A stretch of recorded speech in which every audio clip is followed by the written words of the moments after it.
You're listening to the Beans and Dice podcast, a podcast about how we game.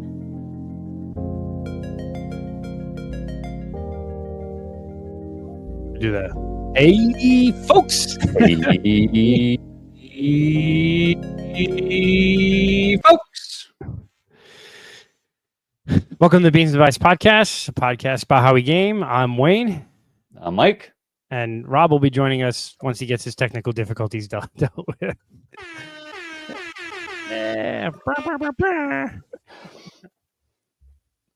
So another bit of a weird week this week because we're in spring break here in Tampa, Florida. So I just got back from being away. Carlos is away. So we're not going to have phone lines this week, but we are going to talk some news, talk games played. Yep. Maybe get some BGA games in, various things. So it's kind of cool. I'm a little jet lagged, so I'm a little loopy. So good. Got it at 2 a.m. last night. So, nice. Yeah, I spent the last 5-6 days over in Los Angeles, California, which was a lot of fun. But my wife, in her infinite wisdom, she's an amazing trip planner. Leaving out of Tampa, going direct to, we only fly direct, was like $1,000 or $800 more expensive than going out of Orlando. So we flew out of Orlando, which is great when you're flying out, not a big deal. You drive over, you fly out. What sucks is when you fly home and you get home, your plane lands at midnight and then you have to drive an hour and a half. Back to Tampa. So, but hey, for $800, it was kind of worth it. But we got home about 2 a.m. last night. But I enjoyed LA, man. I don't know if you've been to Los Angeles, Mike. I've been there once or twice, on business. About the only thing that was driving, traffic wasn't that bad, actually. I know everyone talks about LA traffic, but there's parts of Tampa that are as bad as LA. And I grew up in New York, but the weird thing was having a highway that's like 12 lanes and it says to, get off right, but there's like 3 different right exits for 3 different highways. And you're like, well, which one? These 2 lanes to go here and these 2 lanes to go there and these 2 lanes to go here and these 4 lanes go straight. You're like, okay. Took me like a day or so to get used to that. Definitely a couple times where I got off on the wrong freeway and had to loop back around. But no, it's pretty cool. I enjoyed it. We got to see all the sights and sounds of Hollywood and Beverly Hills and Rodeo Drive and Venice Beach and Santa Monica Pier, all the typical stuff. It's kind of cool. And we have friends that live out there, so it was fun. Got to meet up with them, played an exit. Gaming? Yeah, we played an Exit, the board game. Oh, cool. Okay. Yeah. One of those Exit's one where you actually like destroy the components and stuff, right? And I know there's unlock. Yeah, Exit. So we definitely played an Exit because we had got to rip up pieces and cut pieces apart. And I'm like, the gamer in me is like, oh God, I don't want to do that. Yeah. But you have to solve some of the puzzles. This is true. Yeah. I don't know. Have you played Unlock and Exit games and stuff like that? I haven't played a single one, and I want to just to see what they're like. Yeah, I don't know. I mean, I like escape rooms, right? But I feel like the board game things are more difficult to me because it's less tactile and visual, right? You're reading and you're just looking at a piece of paper and trying to solve things. I don't know how to explain it, but it just seems like you have to get in the mind of the creator of the game to figure out how they thought of the puzzle, right? Versus like when you do an escape room, it's mostly kind of like there's a puzzle in the room. You have to figure out how to unlock the puzzle, unlock the lock. Yeah, right. Like there's like logic leaps in the board game where it's like the one we played. It's like we were trying to solve keys in a castle, right? And we're like, all right, you have to, and then it's like you're in the story and you're trying to you're there and you're how do I say it is like the best way to say it. We got you up. There we go. Hey, I'm in. There you go. Made it. It was like you're immersed in the story and you're trying to escape this castle. And so I'm like the role player in me is like, okay, we're playing that role. But then like there was one of the puzzles where you basically just have to think of it as though you're not in the story. Oh. You're kind of jumping in and out almost. And out of it a little bit sometimes. So it was a little weird, but it was all right. It was fun. So we played that. That's really the only game we played. But then we went to a Barnes & Noble in Burbank, maybe? Yeah, probably Burbank. And then a game store in LA. And it was funny, the Barnes & Noble was packed. It was like everyone's back buying books in a bookstore as opposed to, buying online and stuff like that, probably. Yeah. But The Wesley Chapel Barnes and Noble has a fairly large game collection. I was always impressed with it. The one up in Wiregrass, but this yeah. was massive. It was huge, and they had ARCs, they had SETI, they had like all the new Current stuff. And then they had I almost bought a copy, but they had copies of Can't Stop, like the stop sign version one. Oh, out of print, I thought. I didn't think it was regularly in print, but they had copies of that and older stuff. So I was like, "Oh, that's pretty cool." So I was pretty impressed at the Barnes and Noble board game selection. But then the game store we went to, wow, that was cool. That was probably one of the coolest game stores. The second coolest game store I've ever gone to. Just because. What's the name of it? Geeky Teas and Games. And so part of the store is all like teas and that kind of like British crumpets and oh, okay, yeah, and like tea, like loose leaf teas and stuff like that. And then they have a whole huge section of board games for sale. It wasn't like Games and Stuff up in Baltimore, Maryland had way more games to choose from. It was a massive selection of board games. This was a pretty good selection of board games. Mm-hmm. Had a ton of D&D stuff and miniatures and Warhammer and paints. And then they had a cat room with cats that are up for adoption. And they had sounds like Rob's favorite room over there. No, they had little. You couldn't go in there. It was because whatever. So it was just you could see in the windows, and they had little bump outs where the cats could jump up and look over and watch out. Oh, okay, cool. This was kind of cool. But then what was crazy though is the gaming. So they have the tea room, and they have this cat room, and they have the board gaming space, which is the board game selection of games and stuff. Right. And then they had some clothing and T-shirts and stuff. But then they had 3 rooms of gaming, and it was, I want to say, as big as Armada game store for those of us from the Tampa Bay area. Just each one of them the size of Armada for gaming, and it was one of board games, 2 board game rooms, and a CCG room. So it was there was a Magic tournament going on in the back, and then it was open gaming tables, and you basically everyone pays $5, and you can sit down and play at any table you want, and every table was full. There wasn't a table open. In the card game room and in the 2 board game rooms. Then on top of that, they had probably 20 smaller rooms with a table and 4, 5, 6 chairs around it for role-playing games. And they were themed. There were a couple of space kind of theme rooms. There were a couple medieval rooms and a couple of generic rooms, and probably half of those were full. And as I was walking around the store a bunch, there were people coming in reserving rooms for tomorrow's game or the next day's game or things like that. And then beyond that, they had a whole nother room that was all miniatures games, and they had the big tables with all the accoutrements on the wall, Warhammer, and all the settings and the scenery that people can grab off the wall to play. So this place was enormous. It had to be over 5,000 square foot or more. It was massive. That sounds. And it was big. So we went on was it Sunday afternoon, and it was packed. It wasn't a table open. Wargaming room was half full. All of the RPG rooms were half full. Nice. And people were coming in and shopping on a regular basis. So I was like, that was pretty impressive seeing how, granted, LA is a huge city. So you have that's still good to see, man. Yeah, it was good to see a lot of people. And it was cool. So as I'm walking around, I hear there's this guy who's walking around. He's clearly brought a couple, a husband and wife, maybe boyfriend, girlfriend, whatever, a man and a woman. And he was giving them the tour of the store. So clearly, this is his local gaming store. And I'm in my head, I'm going, I recognize that voice. Where I know that voice. I kept walking around. I'm like, God damn it, where do I know this voice from? And then he pulls out a game from the game shelf, and it was the Fate of the Nostromo, Aliens, Fate of the Nostromo. It's oh, they still got a couple of my games here. I should probably just sign these. And he slides it back in. I'm like, holy crap, that's Scott Rogers. I'm like in my head, and that's what I immediately think, because I listened to the Ludology podcast, and he was a guest star, and he would do the biography of a board game. And the moment I saw, I hit my head. I can picture his voice on all various podcasts that I've listened to, and I was like, oh man, that's who it is. Cool. So it's kind of cool just seeing if you know board gaming, Scott Rogers. He's a board game celebrity, kind of. Yeah, not celebrity, probably designer or whatever. I didn't even go up to him or anything like that. He probably would have been okay with it, but I was like, yeah, that's kind of cool, see a guy. So it's clearly he lives in the area and comes out on a fairly regular basis, and we're showing off the game store with a couple of friends. But it was cool. It was cool. I always like seeing the game stores or scenes in other areas. So Yeah. If you're ever in the LA area, Geeky Teas and Games is a cool place. I bought a little card game there. I brought taco, cat, goat cheese pizza. There you go.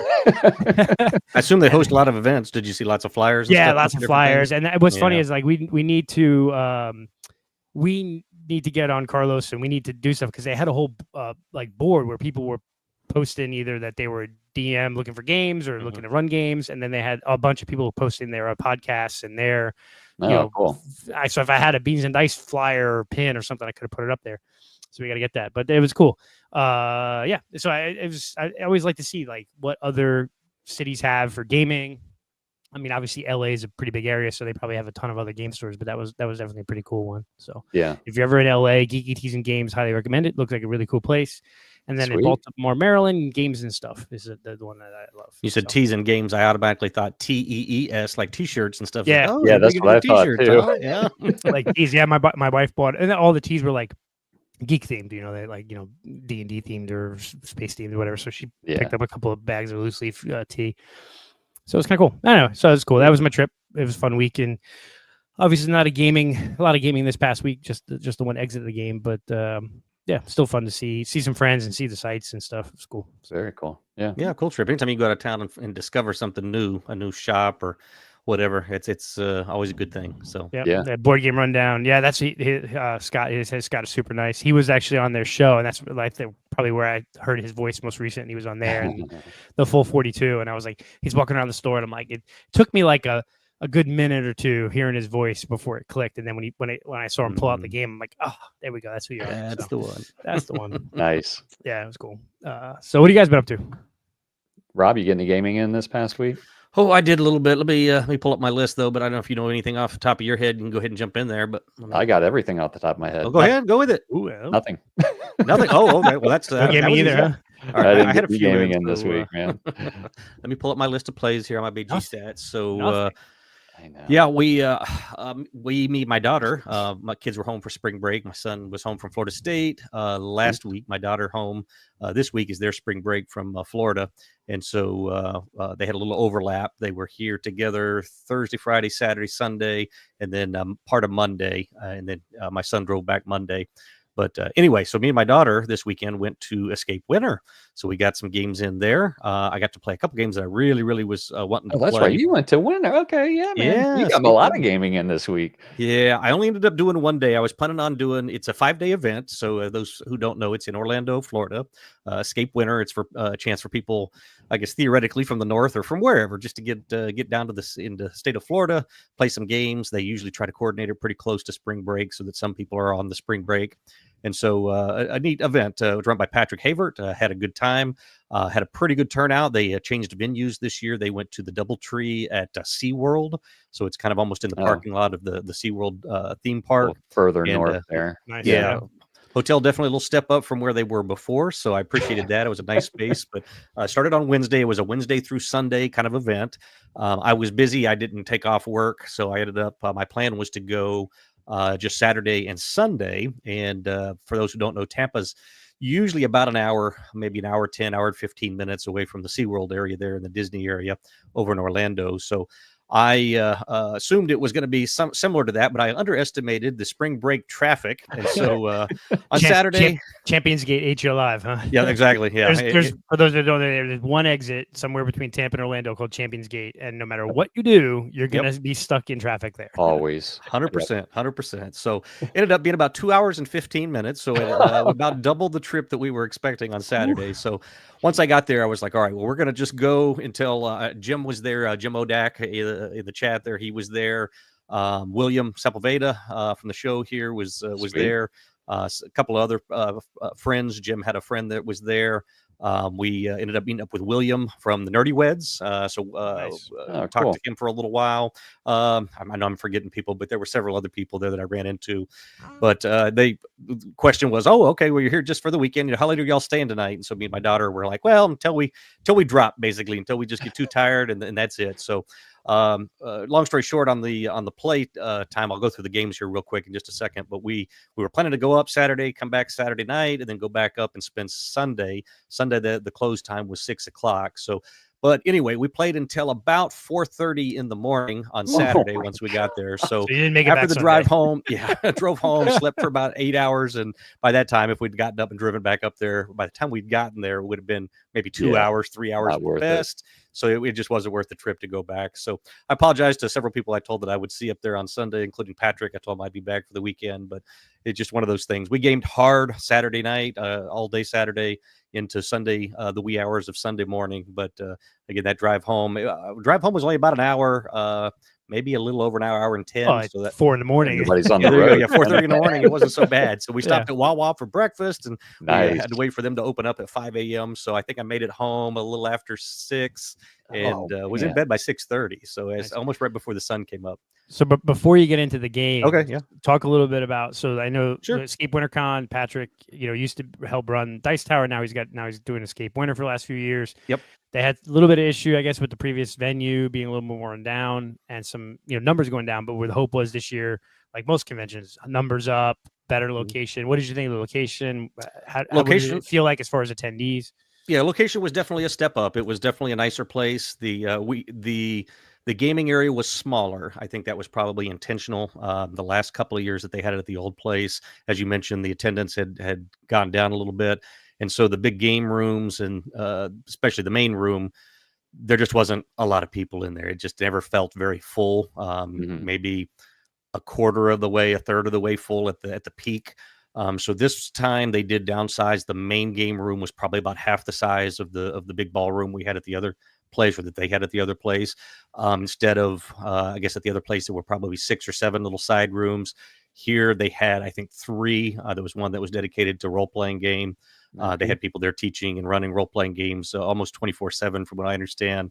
But they only had a couple other small rooms, and then their library, which is a great library there. They've got probably over 1,000 games in the library, and it was some good current stuff. So real nice library. But and I think the library is actually like Patrick's personal collection. It is. It's his personal library. Yep. Cool. So it's pretty impressive for a personal library. But I'll say that the attendance was probably similar. I didn't go last year. I think I missed it last year, and I'd been the 2 years before, and it was similar to the 2 years ago when I went. And so I probably shouldn't guess at numbers that were there, but on Saturday I would assume was probably their peak. And Saturday, that main room we had there was probably somewhere between 200 and 400 people maybe that were in there most of the day. So it was a pretty good crowd. Obviously, people coming and going. So that wasn't their total attendance, but that's what it seemed like, though. And I think the new location and word of mouth is big, right? So like, all right, good hotel, and that hotel so close to SeaWorld for the price, is a good deal, right? Yep. So like, I'm hoping that next year either our spring break is later and I can go, or I want to go next year. So I think that you have people who want to go, and it'll grow. And sometimes when you have a board game convention, 500-600 people, say 800 people, that's enough. If you have 1,000 games and 800 people, you're not gonna have one for games. So absolutely. Yeah. I know William and Jim were there. Jim had a friend flew in from North Carolina. They were there all week, Wednesday through Sunday. William left early Sunday morning, from what I heard. But anyway, so it was a good time. They had a few vendors there. Just on a side note, they had some really cool T-shirts this year. Me and my daughter bought T-shirts. We don't normally buy shirts for cons that we go to, but it was a pretty cool design. Actually, I should have brought one. Maybe I'll sneak over and grab it in a minute and show it off. But really cool. I talked to Patrick about it a little bit. I was like, oh, those shirts are pretty impressive. And I guess he mentioned that every year past, one of his many duties, in addition to running the con, was designing the con shirt. And this year they actually had an actual graphic artist and person design it and put it together. So he's like, oh yeah, much better when I'm not having to do it. So it was pretty cool. So nice. Pretty awesome. Nothing. It wasn't anything real spiffy. It was, but it was real clean and good looking. But again, if I get a minute here, I'll try to go grab it out of the other room. But to jump to the games that I played. So let's see here. I gotta get the right day here, because actually I've played a bunch of games in March so far. So this is good. I got to scroll up and down a little bit here.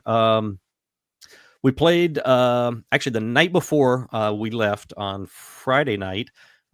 With both of the kids home, I'm going to throw this out there. We played Finspan. So I got to teach both of my older 2 kids Finspan, and both of them really enjoyed it. I think they both have played Wingspan. My son had only played it once or twice. He wasn't a big fan of Wingspan. My daughter likes Wingspan, but they both, I think, agree that this is their preferred version now. Quicker, Okay. lighter, easier to get in and out of. So that one's starting to be a hit here around the house. So we got that in the night before, and actually stayed up till I think 1 a.m. Friday night playing that. But when we got up to the con, we pulled out the first game we pulled out. Jim was in a middle of a game of Lisboa, a big heavy Lacerda that's usually about 3 hours long. So he had just started that. They were maybe less than an hour in. So yeah, he was into that. William was playing Rise and Fall, which I had played at a game day a little while back over at Alex's house, one of our Beans and Dice game days. And I knew that was a 3 to 4 hour game, and they were only about an hour into that. So long story short, me and my daughter were like, let's just grab something real quick. And so we went through the library, spent about 20 minutes going through the library. And then I mentioned Parks, and she's like, oh, I've never played Parks. I was like, cool, let's grab that. That's fun. 2, 3, 4 players, whatever.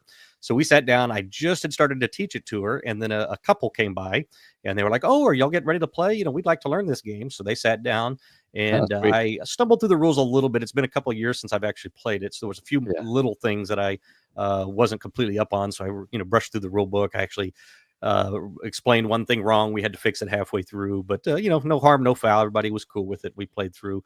We had a good game of Parks. I mentioned to him that there was a reprint coming. I've actually been seeing a lot of the advertisement. Yeah, the reprint is actually on alpha or even beta on BGA. Oh, is it already? I'm in a game on that, and wow, there's a lot different.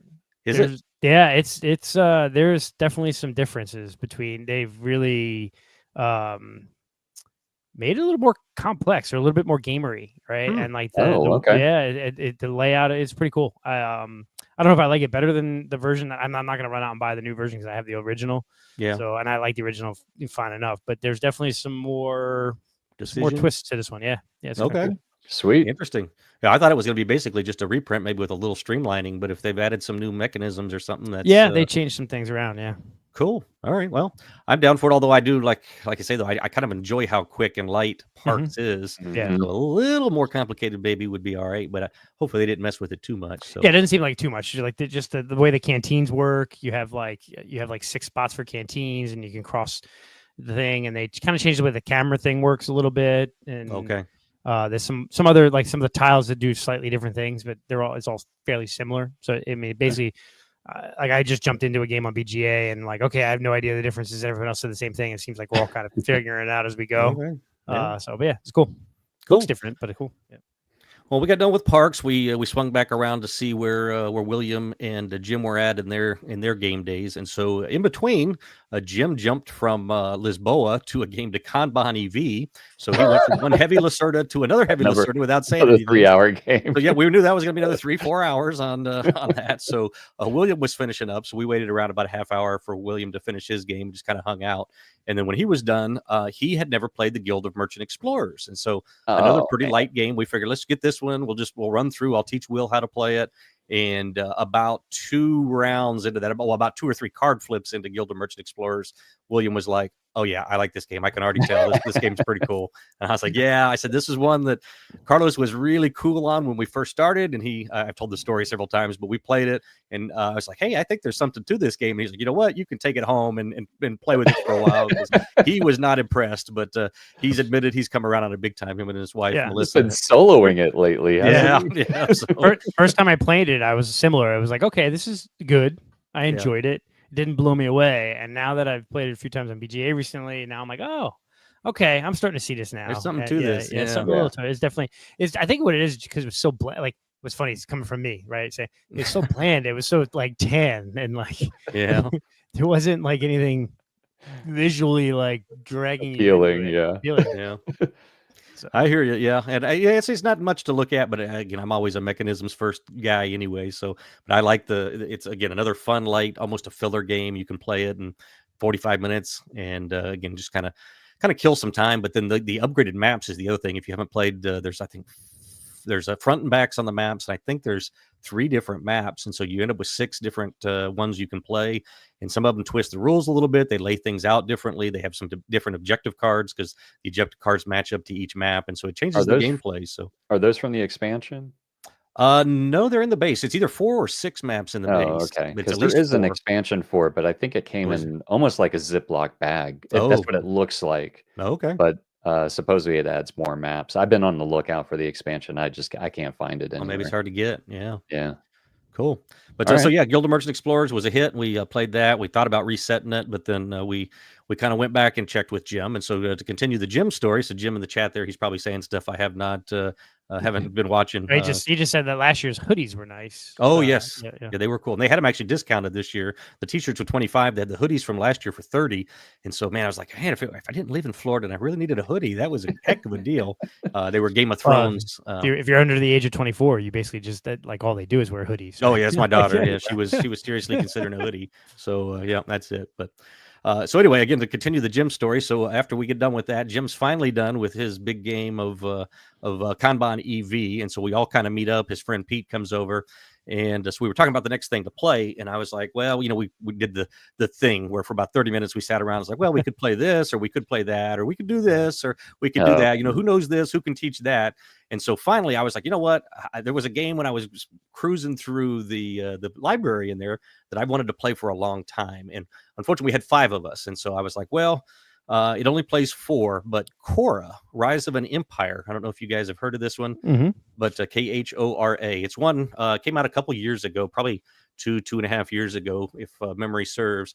And it's one Dice Tower really talked up. They were really big on it. But it seemed to kind of come and go. But for a while there, I really, really wanted to play it. So I was like, you know what? That's a game. It just jumped out at me as I was scanning through the shelf. I was like, let's play that. And Jim was like, oh, I know how to play that. And Pete knows how to play it too. And I said, well, it only plays 4. We've got 5 of us here with my daughter. And so Jim was like, well, I'll just teach it and then I can just watch. And I was like, well, I hate doing that, but let's do that. So I went and checked it out, and I come back and get it on the table. We start pulling everything out. And Jim was like, well, there's this game in the back of Cthulhu Death May Die. Looks like it's getting ready to start. Let me just go check with them and see if they need another player. So as you could probably see, so Jim comes back 5 minutes later. He's like, they need a teacher. None of them know how to play, and I'll be back there for the next 3 to 4 hours. And so Jim disappears again. So his buddy Pete was like, it's been a while since I played, but I think we can stumble through this. So we pulled out the rule book, and we learned it pretty quick. Probably about 15 minutes. We were off and playing, and I was impressed with Khora, Rise of an Empire. It's a tracks based Euro, basically veiled as a civ building game. So everybody gets a civilization that has a slightly asymmetric starting power, and you're playing through. You're playing tiles, just as a brief description. You're kind of playing tiles. Everybody has the same set of tiles, 1 through 6. Actually 0 through 6. There's 7 tiles, and you're playing a tile on your turn secretly. I'm sorry, you're rolling dice first. You roll some dice, 2 dice, and then through this stack of tiles, everybody can see what you rolled, but you're placing tiles next to each die, 1 tile next to each die face down. And if the number on the tile that you're playing is equal to or less than the die, you are fine. You just play it and you do whatever the action is. Everybody's actions on the tiles are exactly the same, but you can play a tile that's a higher number than your die, but you have a population, a civilization population. It's the left track there. And for every number every number you go over the pips on your die, you have to kill some of your population. So you're kind of building up your population, then killing them off to do some really cool actions, and then building them up. So thematically, I'm not sure there's probably some tie there, but you've got a population track, you've got a tax track, you've got a glory track, which is an in-game multiplier there at the end of the game. And then you've got an armies or a military track over there. And so what you're doing is you're kind of taking these actions to move up these tracks. You're building a tableau of cards. So I love games where you're building your own tableau of things that trigger. You're moving up these tracks on your personal player board to then be able to take we run across a picture here of those at home who can't see. There's the main board has some chits, some tiles, some little round chits that you're trying to collect. And so some of the you also get cards. So one of the things you can do is you can play, one of the actions is to play a card out of your hand. To play a card out of your hand, you have to have a certain combination of these little round there. It's kind of shown there on the player board, but there's green, red, and blue. I forget what they stand for, but they're different types of like technological advances. And so to play cards, the more complicated cards, you have to have more combinations of these little chits, and you are spending points to military points usually to acquire these chits on this little sideboard. It's a race. Once a chit with a certain number is gone, you can kind of see it on the right side of this board. They get progressively more expensive. So they have two numbers next to each of the chits. One is you have to have a military strength of a certain amount, and then the second number is the number of units that will die to take that chit. So like the left column there at the very bottom, it's 7. You have to have military power of 7, but you lose 5 by taking that chit. So you're basically building up you're building up and then you're tearing down because Right. you're taking over these other. Okay, and that's kind of cool. Yep. All right. And you're racing for each one. As you can see, they all have just one available at each one of those different ones. And so you're kind of racing to take some of the easier ones early in the game just to get those and stop other people from grabbing them. And then as they go higher values further down, where you take more casualties getting them, you get bonuses. You get like coins, you get victory points, different things that you can do, kind of little one-time things. So this ended up being a big hit. My daughter really liked it. Needless to say, I do this almost never, but I came home and I've ran into a deal on it online, and I now own Korra: Rise of an Empire. Oh, So, all right. Well, for too bad you didn't play it earlier, because Andrew just posted that was like $12 on Amazon around Christmas time. I got it for 15. So Oh, there you not go. too far off. Even So better. Okay. It was retailed for 45, and I got it for 15. So Looks like James thinks Core is really good, but not as normal, long, heavy. It didn't last 4 hours. it's I over in guess an he said- So yeah. Cthulhu Wars, I guess. Oh, was the Cthulhu game. Wars, not Death May Die. Sorry, Yeah. Jim, I always confuse those two. So Cthulhu Wars was it. So the big grandiose with the giant minis and all that good stuff. He was back there playing that. So I understand Jim taught it, and he finished third, I think he said. So I'm not sure how many people were in that game, but I think it was a full game of 6 or 7 people. But Nice. yeah. So I've seen just once jumping I in. saw the cover on this game, I was like, oh yeah, I recognize this game, but I've never heard anybody talk about it or Yeah. I haven't even looked. What is the BGA rating on it when you get a second there? What's crazy to me is I never realized, like, for the longest time when I heard Korra: Rise of an Empire, I always thought it was a Korra Quest. Yeah, or not even Korra. Well, there's Korra Quest, but then there's Legend of Korra, which is the sequel to Last Airbender. So I Oh, there you go. Oh, Yeah. so nice. 7.4. That's pretty good. 7.4, not bad. Yep. Yeah. Eight on top 1,000 board game of all time, top 500 strategy. Yeah, Yeah. not too bad. It was About really solid. midweight. Yeah, 2 to 4 players. So it's a 75 minutes there, but yeah, if you know it, it's about an hour. You can knock it out in close to an hour. So, but yeah, 2.75, not heavy. Certainly kind of a medium weight Euros though. Nice. So I was impressed, and the production on it's pretty nice. The colors are nice. The cards and the tiles are nice, thick. The dual layer player boards come standard with the base game. So yeah, it's got some nice little touches. Are you thinking about going to Tampa Gaming Guild Sunday? Possibly. It's on my calendar. It's on my calendar too. As long as my kid doesn't make the finals of the state tournament, then I'll be there Sunday. So. Okay. I know my daughter's going back up north. I think my wife's taking her, so I might be able to sneak out of that and get off to game day. So that'd be bring this. yeah, I will. I can bring that for sure. I don't know if they have it there or not, but it's a good game. It's solid. So, the last game we played that ended up running, we were. I said no, it wasn't the last game we played. We were debating between a couple of games. Fromage, let me say, I didn't play Fromage. I played that a bunch on BGA. That was in their hot games area, and we kept trying to play that. But that one was one of the hits of the con, I think, because every time people would get up and walk away, new people would come and sit down. And so every time we got done with the game, we would look over at the Fromage table and we're like, nope, it's full again. It's full again. So we couldn't get over there. So. Yeah. So one game that we all knew how to play that we pulled out and played next, we were getting probably around 10 o'clock at this point, was Underwater Cities. So that's a game that Jim taught me, and it quickly became one of my favorites. And so my kids actually bought it for Father's Day last year. They got me the expansion for it, which was shortly on the heels of me getting the base game. And so, I like Underwater Cities a lot. That was 5 of us. It was 4 or 5 of us playing, and it was a little long. It was probably 2.5 hours, but time well spent, I would say. So one of my favorites there, and actually that was the only game of the con that I won. So I was happy about that. I see here it was 4 of us playing that. So great game, Underwater Cities. Played it with the expansion, and since we were playing with Jim, of course, we played with all of the little bits and extra stuff. So anyway, probably played with some extra expansions from other games too. I mean, yeah, probably no. And I said we played with Jim. Actually, we did not, and I don't know. Jim doesn't know this probably off the top of his head, but Pete, his buddy Pete, who's a really cool guy, really funny.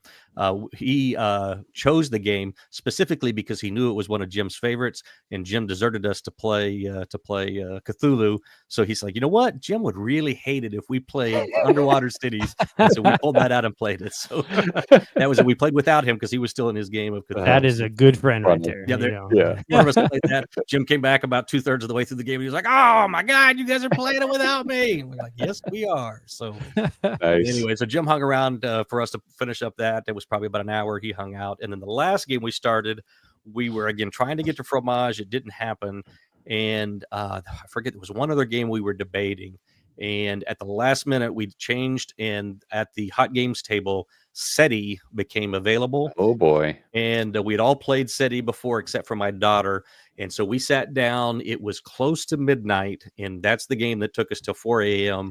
that we ended up playing with SETI. And so, great game. We spent probably 30, 40 minutes on the teach, and then played for about 3.5 hours. And yeah, it's a good game. I like SETI a lot. So Jim's played it, I think 4, 5, 6 times now. And so, Marrakesh, there goes. Jim said in the chat there, we were wanting to play Marrakesh, or what SETI was just sitting there, was all set up. It was all right there in the hot games area. And we're like, well, we can go get Marrakesh and set it up. With the teach and the setup, that's probably going to be close to an hour. But SETI, it's right here. So we just jumped over to SETI and played it. And I'm glad we did. That's only the second time I've played, but I'm a big fan of SETI already. That's another one I'm thinking in the back of my head here. Maybe an acquisition if I can snag a copy at a good price. So nice. Yeah. I could have got it for you at Barnes & Noble in California. Did you? It was over there. Yeah, I know they got it usually at the Barnes & Noble here too. So was it like 3.5 hour game, and you've played it once or twice? Is this a game that's just going to be 3 hours no matter what you do?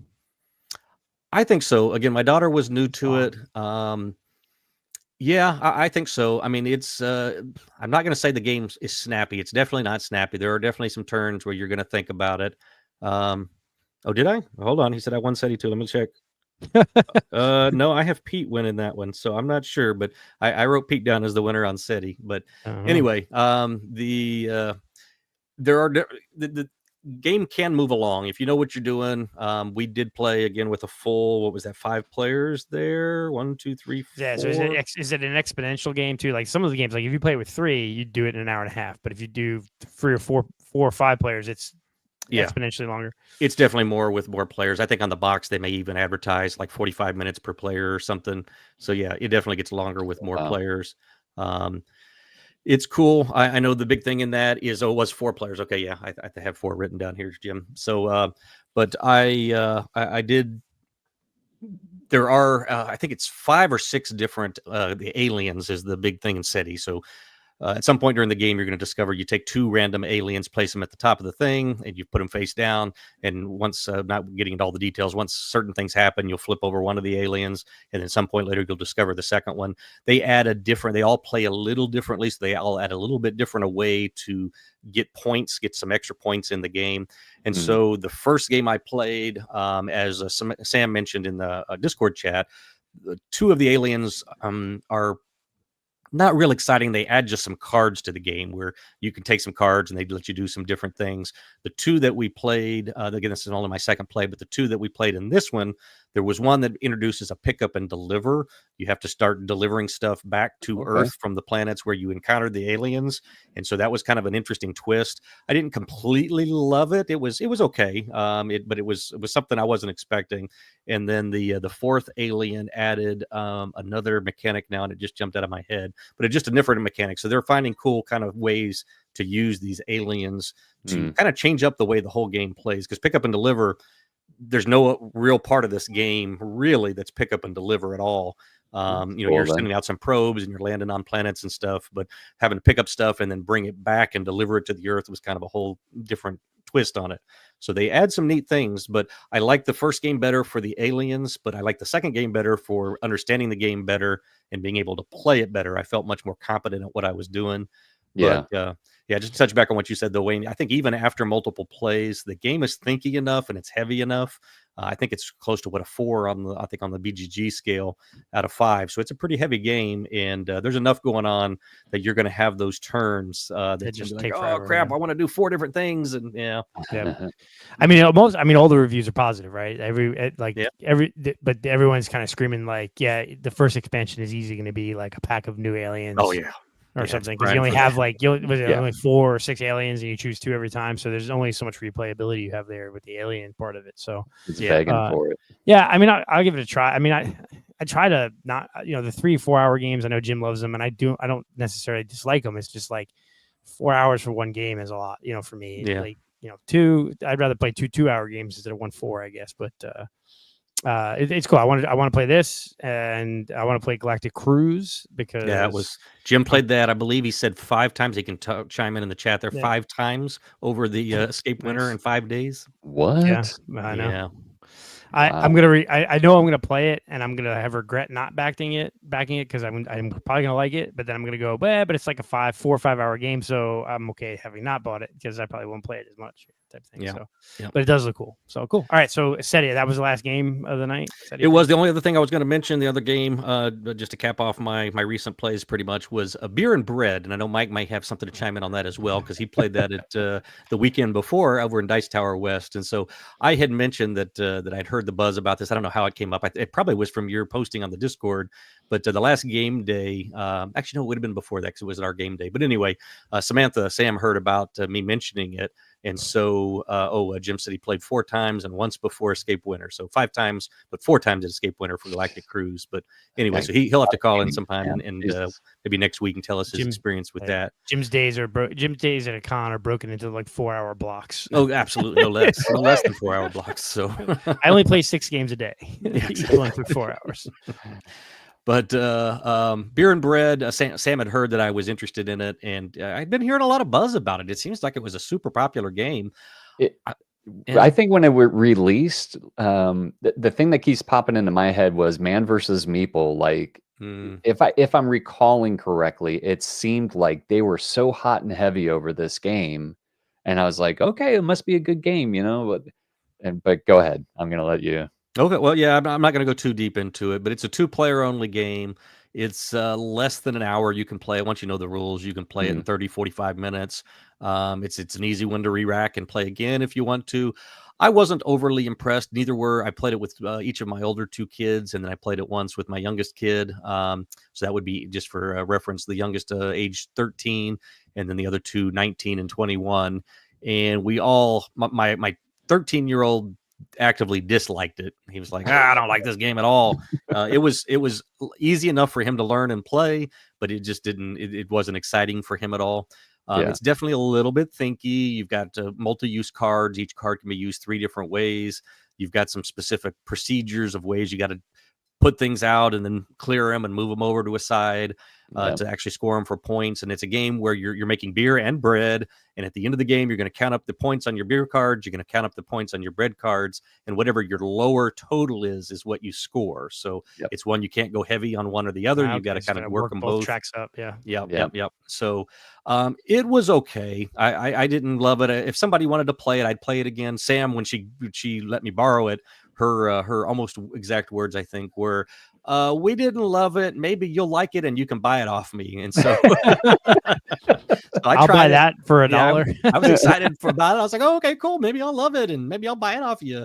I'm ready to give it back, Sam. So next time I see you, it's kind of like a 2-player worker placement game or 2-player like Euro. Is that sort of what it's billed as? It's card. It's card resource management. There's drafting every other round. Yeah. It's, and like Rob said, they're multi-use cards. So you're either using the cards to gain resources to make your bread or beer, or using them for upgrades on your buildings or the way you way you harvest. It's what it seemed like to me was once you just started getting going, the game ended. Yeah. It was almost like you couldn't explore doing the upgrades as well as getting a lot of things made as far as like the beer and the bread. It's kind of like White Castle, where it's like one round too short, or it's not quite long enough to give you that. I think full maybe experience. Yeah, I think another round may help it a little bit, but in the long run, it was just kind of like, okay, I'll get this barley and wheat and put that in my house, and And now I'll make my bread. you played it with Dan, right? What did he think of it? I think he was pretty lukewarm on it Yeah, as same well. It thing. was just kind of Interesting. like, I would play it if somebody wanted to, and I would probably teach it to them, but Yeah. I would Yeah. not actively seek this game out. Yeah, Yeah, so it's not more a lot of of a big try, dis- and then Yeah, not a lot of big decisions. It was like, all right, I made a beer. Now I got to make a bread because I need to balance those points. Maybe I made 2 breads in a row. Now I got to go find a way to make a beer, to Yeah. brew a beer. And so it's decisions were pretty straightforward. I don't find the upgrades to be like you say. But by the time you upgrade things to cool things, it's like the game's over. And so I don't Yeah. feel like you want to spend a bunch of time upgrading. But the upgrades But make it a little easier to produce your stuff. So I don't know. Yeah. you're right. And sometimes you can hold more than one beer in your house before you have to wipe it, which is Yeah. great. But by the time you're making that second beer, the game is ending. Yep. Or at least, I agree. I mean, I don't think Dan or I made more than 5 pairs of, like 5 pairs. That's a yeah, lot I too. didn't think we went over that. I think Dan got that on the second time that we played, and it was Mhm. like, whoa, you really made a lot that round, That is, For yeah. me, it was like maxed at 4. Yeah, let's see, I had a total of maybe 6 or 7 cards, so maybe 3 pairs, something like that. But yeah, and a little bit extra, but it was like, I Yeah. I So don't know a what the hype was. Yeah, a little bit another victim of sort of the hype train, where just because it's 2-player and it was big in 2 players in the last couple of years, and I it's like guess. not maybe has had some more of the Euro type gamer mechanics that people kind of lost dash onto pretty quickly. So Yeah, the Yeah. multi-use cards, the bits are cool. I mean, they've got nice wooden, Mhm. barleys and wheats and rye and hops and stuff. So I mean, those are Water, cool. yeah. The water, yeah. The Um, cards are decent. The use of the multi-use cards, having 3 different ways to use them. and I typically like games like that where Yeah. you have a multi-use card Me too. type of situation, but this, it just was like, Seemed a I little don't know if it dry. was too constraining or I don't Yeah. know, man. Yeah. So But beer and bread, not a big hit. It's okay. It's all right. But yeah, 2 out of 10. Yeah. 2 out of 10. Anyway, but yep, that's pretty much all my recent plays. So that caps off what I did. But had a great time at Escape Winter.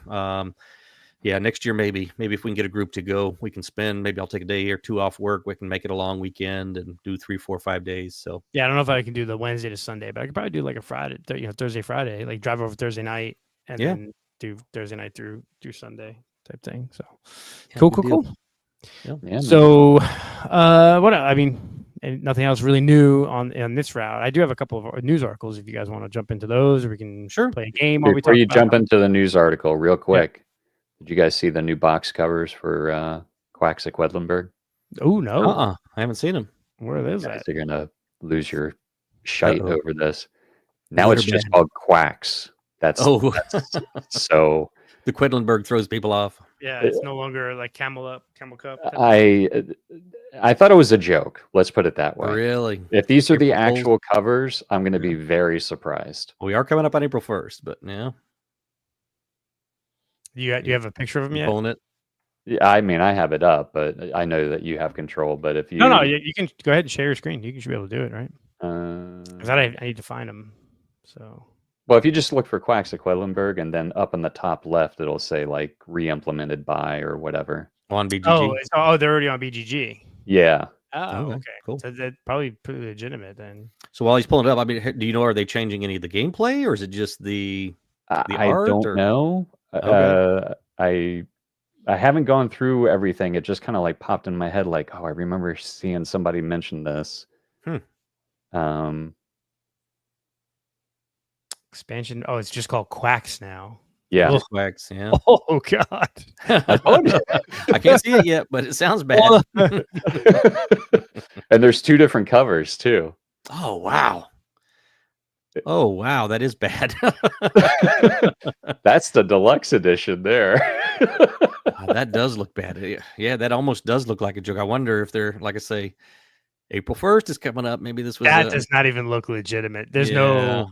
I don't know, because there's no company Look at or the comments on the blue cover. Look at the comments on the blue cover. provided by the publisher. Yeah. And then the next one down is like, is this for real?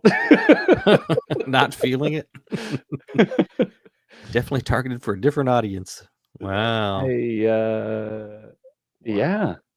That so is. it's no longer the Quacks of Quedlingberg. I'll believe it when I see it. How about And that? again, like you said, I didn't even think about the April 1st. Yeah, maybe it's an early setup for. I don't know, maybe, but yeah, I don't the know. Quack, Gosh, man, I Quacks sure first hope release so. is Quacks of Quedlingberg players. Yeah, that's something.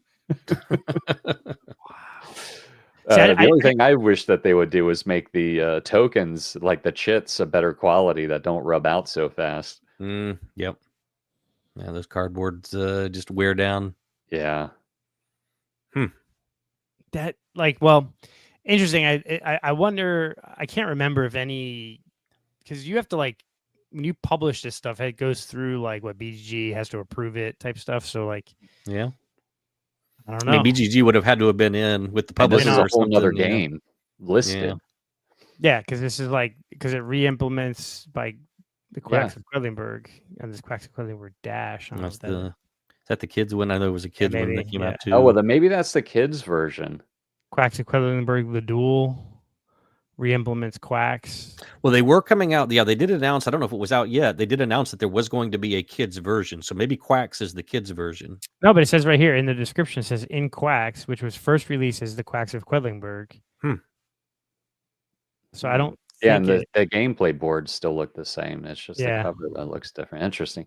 Yeah, I guess we'll have to wait and see. But but if that's the new cover, Jesus, I'm glad I bought the old one. Yeah, it's kind of like the new cover for what was the Robin Hood one? And it was like the seat where you had you're trying to you're putting cards inside like a bag and you're trying to get it past. Sheriff of Nottingham. Sheriff of Nottingham. Yes, like that one. When they redid the cover of that, people were kind of like, "What?" Pretty ugly, yeah. I like Jim's comment here. He's like, "Oh, sorry, Andrew said that the Quacks looks AI generated. It does. Oh, yeah, it does. Because the hand looks funky. It looks bad, man. Just not well.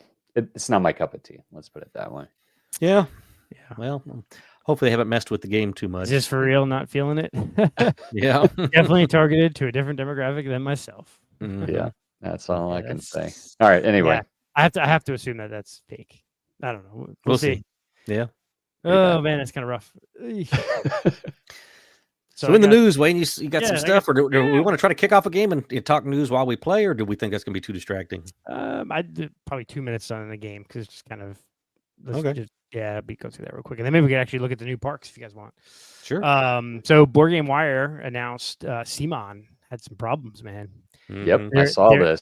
They're expected to have a near $2 million loss this year. 2.2, anywhere from 1.4 to 2.1 million loss, which is a lot considering that the previous 2 years combined, their profits were only 1.8 million so the previous two fiscal, so 23 and 22, they made 1.8 million for both years, and then this year they're going to lose 2 million, so they're going to lose potentially more than they made the previous 2 years. So that's not. Well, they're selling off some of their intellectual property there.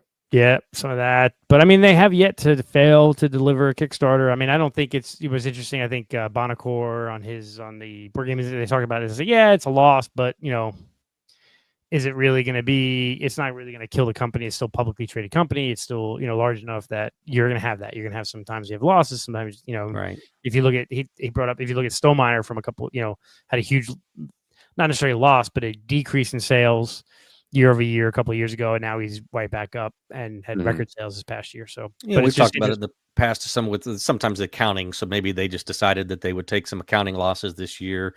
And then next year be profitable again. So there's different things they do with the numbers. So could be some of that, and that sort of leads me to the positive story that I saw on ICV2, talking about just the stabilization of the board game industry. And I'll see if I can pop out. I can't really see. If I can finally freaking leveling off. Well, yeah, that's what they're saying. Is it kind of leveling off of? You have this, 2019, 1.6 billion in sales, 1.675 billion in sales, and then the pandemic bump brought it up to 2.6, 2.8, and we've seen now the last two fiscal years, 23 and 24, is a sort of a stabilization. but not a retreat back to previous sales. Which is good. It's sort of like we're stuck at it, not stuck, but we're in that 2.8 billion net sales in hobby game per year. It was bound to happen. Yeah, the stabilization, and this is sort of like it's still growing. It's just that the net sales or the hobby game market total sales is kind of leveled off, but that's a good thing. Like this article kind of talks about it being a kind of a good thing. And then it was cool. They went into talking about the trends and what it means for consumers. That even though the level's off, this past year we saw inflation and disposable income and issues with that, but people still bought games. So games are still making a disposable, the amount of disposable income. Talked about publishers and the growth in TCGs is really that like year over year, that 2.8 billion is kind of rotating between games and TCGs and LCGs and kind of which one's up and down, and that the retailers was strong, that their rate of growth for retailers this past year was 2% growth in retail sales. And then they talked about Kickstarter, and obviously the Kickstarter and GameFound and all those are still pretty robust, and we're seeing huge stuff like that. So it's kind of an interesting article that going into this year, at least, the gaming industry itself was pretty strong. Now we'll see what happens, obviously, in the next few months if those tariffs go into place, and if the games go up 15-20% per game, what that means for as far as our disposable income as far as buying games. But it's kind of interesting to see that the game market is it had this huge upswing. It's pretty massive upswing from 2 billion to 2.8 billion. You're talking about 800 million more in sales during once the pandemic hit, and that they've kind of kept that gain and haven't retreated back down. So it's kind of cool. So it's all those money laundering CCGs on Kickstarter helping with that. All the card games and all that. We've talked about consolidation, and we're going to see some of this now, I think. So there's going to be a little bit of probably a little while here where the fittest survive, and there'll be some optimization of production and profits and things, and people will find different ways to do it. But I would say we'll probably see an upswing again, but leveling off for a while, I don't think is unusual, especially if the economy gets worse. I mean, if people really can start realizing how much value there is in spending a little bit of money on a game, having it home, and getting hours and hours of play out of it, that's I think that may help the game. Yeah. Andrew dropped the question in there. I don't know if it's rhetorical, but which publisher is going to bring manufacturing home first? If he means the U.S. as being home, I don't think any manufacturer is going to be doing that anytime soon. Any major manufacturer is. No, because it's I think that there's really, granted, I'm not an actual publisher, but I just listened to a ton of podcasts with a lot of other publishers, and really they were talking. There's really only one or two companies in the States that even could produce games of any kind of scale, and they're pricey. And it's not, even with the tariffs, it's like, well, you just, raise the price of your games and move it on. Right. I think, and I think what could happen though is sort of, not trying to get political here, but so the last time the current administration was the current administration, they did tariffs on Chinese imported goods. Right. So what China did is they went ahead and moved their factories and their production, the final production of their products, to Mexico, and then imported from Mexico. And so the product wasn't coming from China, the product was coming from Mexico, and it didn't have the tariffs, right? So now that's kind of the reason why we're seeing the current administration want to do tariffs on Mexico, on Canada, and on China, because it's the shell game, right? So China just covers instead of all assembling it all in China, they produced it in China, sailed it to Mexico, put it together and then move it across the border, and then that's how you get away with the tariffs. They could easily do it again, just move to Guatemala or Argentina, or move to the Caribbean, or sure, you can move. So I think what you might see is some games getting produced in Europe, right? And we know that Czech Games Edition last year bought the company that was producing their games. Oh, right? That's right, yeah. So, you might see some of that. You may see, some game manufacturing moving to places other than China. Definitely some of it. I couldn't see. But it takes so long. China they have the manufacturing ability. They have the manpower. They have the knowledge in it, of doing it. So if your board game has any kind of plastics, you're not moving it out of China. Like there is everything I've ever read or seen is just injection mold, plastic manufacturing. They just have it down. They know how to do it. They have all the infrastructure for it, and you're not moving anywhere to do that. Now, if you start using like the rewood that they're doing now, like I think that's even CGE too. And if you want to go back to wood components and not use plastics, not have minis, if you're doing it, then yeah, I'd be fine too. I like that rewood thing is kind of a cool idea. Is compressed woods, but that might have a benefit, but still gonna be more. It's still not cheap enough to produce anywhere. So I think I don't think because the tariffs are only gonna last so long, right? I can't imagine.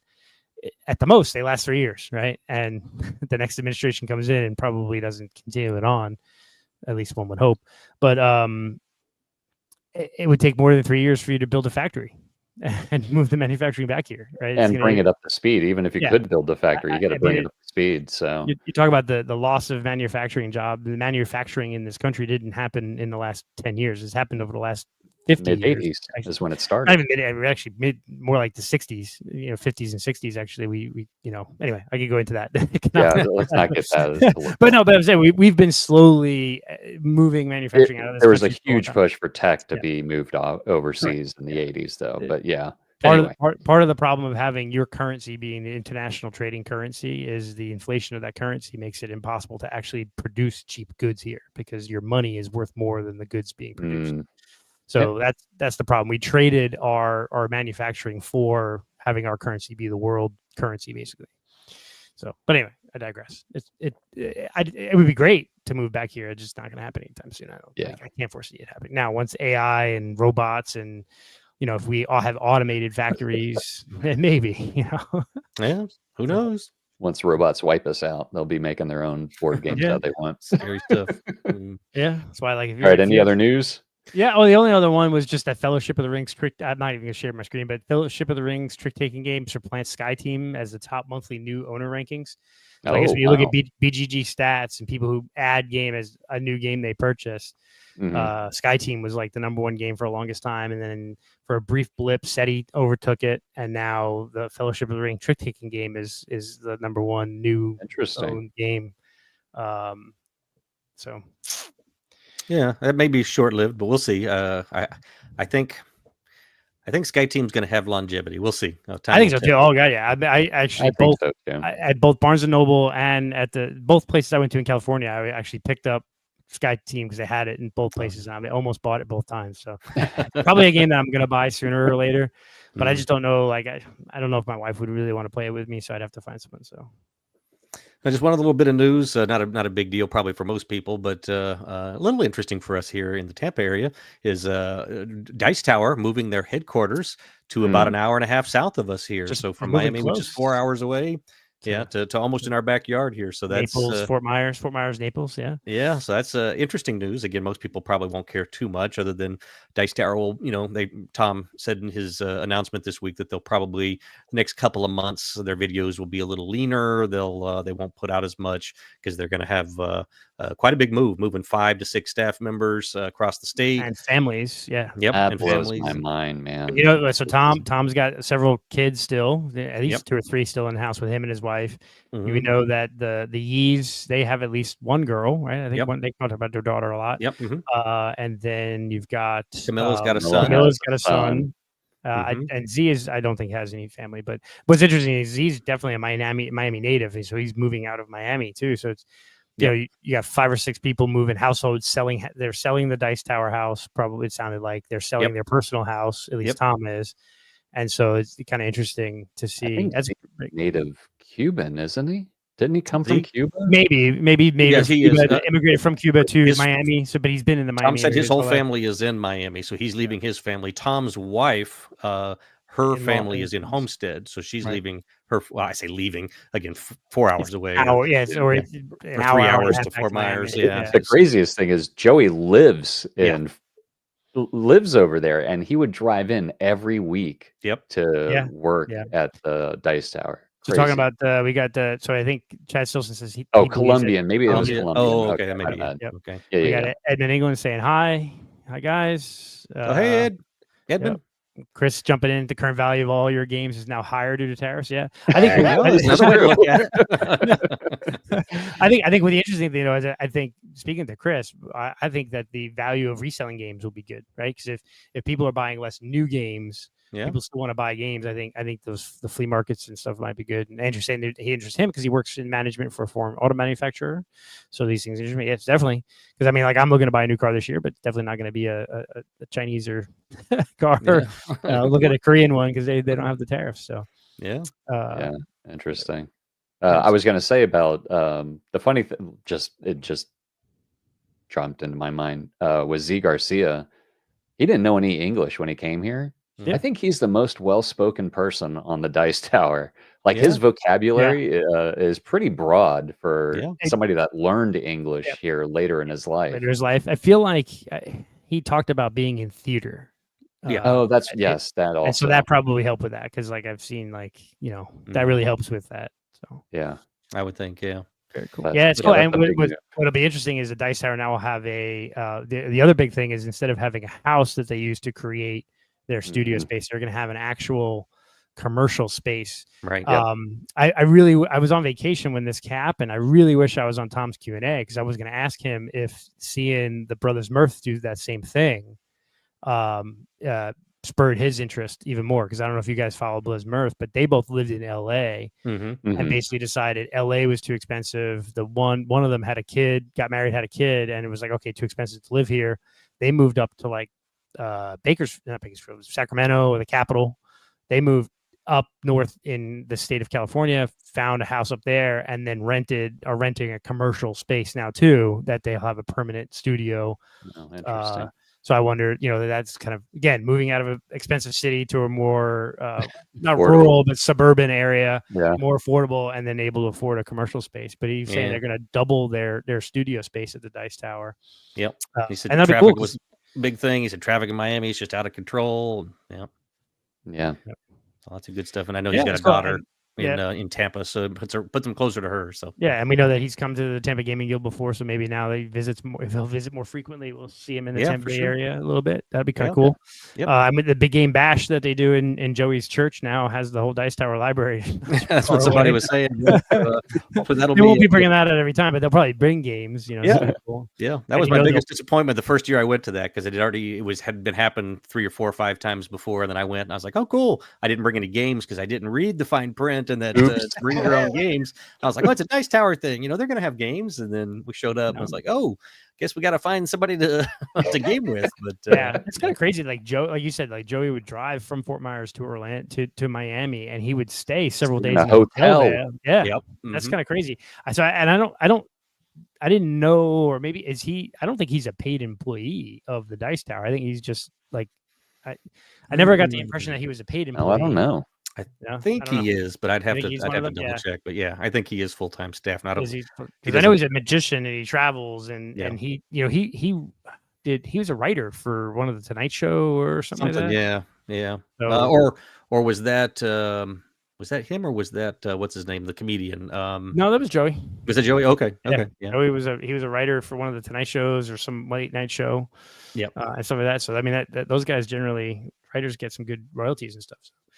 But it's cool. It's interesting. It'd be nice to see the move and what it means, and hopefully, I wish them nothing but the best, because, like I said, Tom, they do provide more content than anybody, and I bet you, even with the move, their content's going to be pretty high up there as far as the count compared to their counterparts. So I know we're going to play a game, but one other thing, I've been waiting for Dan to come back on, but he hasn't been on the last few weeks, so I'm going to forget if I keep saving it. But did you guys hear one of Dan's, and you may not know this, Wayne, but I know you know it, Mike, one of Dan's favorite little kitschy games they announced about 2-3 weeks ago is coming up for a big reprint, which was a surprise to a lot of people. Camp Grizzly. Did you hear that? They've announced a reprint with all the expansions. And so I know it's probably going to bum Dan out a little bit, because he always talks about how valuable that game is. And they were saying as soon as they announced that, the value of that game went to nothing. So it was like $200 for the base, and then like $100 expansion to get those online. But they're doing a full reprint with new art and everything with it. So that's going to be coming out. I think the crowdfunding for that's later this year. But I'll be curious to see what Dan's thoughts on that are. So interesting. Yeah, he did always hold that in high regard. Like, not too many people have the full, full bang on this one. But that's what's interesting is like sometimes a reprint, drives down the cost of the original, and sometimes it doesn't. Like I think I think it just ended or it's about to end is the reprint new version of Manhattan Project Energy Empire, which has the expansion, the Cold War expansion in it. It's not doing very well on Kickstarter because the look and feel of it just doesn't hit with a lot of people. A lot of people still like the original artwork. I actually like it. Really like the new one? Oh, It's see, so I like there and propaganda style. It's like a propagandish type of artwork that it's just very clean to me. Not that I don't like the original, but I was actually thinking about selling my original one and getting that one because I like the look of it more. Do you have the expansion for the original one? No, I don't. Expansion's been hard to get. Yeah. That's what I want. I want the expansion. Me too. I want the expansion for the original. Yeah. I want the redesign of the chits also. They swapped out the power chits for something like they're easily more stackable. Let's put it that way in the new game. But I wasn't going to back it because I was just like, I'll wait till they publish it and then I'll just buy it in a store or something. But I was looking forward to actually getting it. So I hope they don't like shelf it. And I think it's successful. It did fun, right? It did fun. Okay. It only didn't fund with like $100,000 or $200,000. It funded with like 50 or 60 grand. It wasn't crazy. It wasn't crazy, but I was hoping that the reprint would be more like the original, and that maybe the expansion would become available for those of us with the original one. And or a lot of people will go out and buy that one, and maybe the expansion would get cheaper. But gotcha, yeah, the with re-releases having a negative effect, the one that we were just talking about, Sheriff Nottingham. Oh yeah, I had the original one with the expansion, and I don't know if it was out of print for a while or whatever. But when Simon announced the reprint and everybody saw what it looked like, the value of mine went way up, and I I sold it immediately anyway. But that's definitely a way of having a reverse effect on it. Okay, 110 grand. 4 days to go. It's gone up. It's gone a lot less. So that last 4 or 5 day bump. But so actually, let me just jump in. Edmund here. He thought it'd be easier for rent a bigger house. No, not in Florida, my man. No. The house prices in the state of Florida are astronomical, and just the house that they have, which I think he said was about 2,000 square feet, would probably cost them $500,000. And so to get a bigger house in the Homestead, Miami area, like I'd say a 3,000 or 4,000 square foot house, that's $1 million. So nope. Yeah. And Fort Myers isn't that much cheaper. But I think what it is the commercial space is cheaper, significantly cheaper. Yeah. So they're signing he said they signed a 4 or 5 year lease on this commercial space. So they're locked in now for at least 5 years. But I'm sure it's cheaper because once you get outside of Miami, once you're outside of Miami, Tampa, and Orlando, commercial space becomes relatively cheap compared to the home purchases. I mean, it's insane how you can't buy houses in Tampa area and Miami, Orlando really for a decent price anymore. Yeah. Plus, Tom said they were having issues with the sheds, the storage sheds. Yeah, they had inspections come and probably found some stuff wrong with the house after the hurricane. So probably maybe a cracked foundation or something like that. So they're having to fix it up. So it's kind of. I always thought it was kind of weird that they bought the house, and not look for commercial space. But I understand commercial space in the Homestead, Miami area probably way too expensive. Yeah, I'm sure it's crazy. Yep. And then we got Chris saying he likes the original version of Manhattan Project. Yeah. Oh, there you go. He's got the expansion for it. Better start hitting them up. So back this, and you can sell the expansions around. There you go. But I've heard people say this is like the board here just looks very. It looks way different, but it's very like minimalistic. That's where very I'm okay with that. Yeah. No, I like the look of this, man. I don't know. I can definitely see why a lot of people would not care for this, but I don't know. I just like that flat, clean look, Yeah.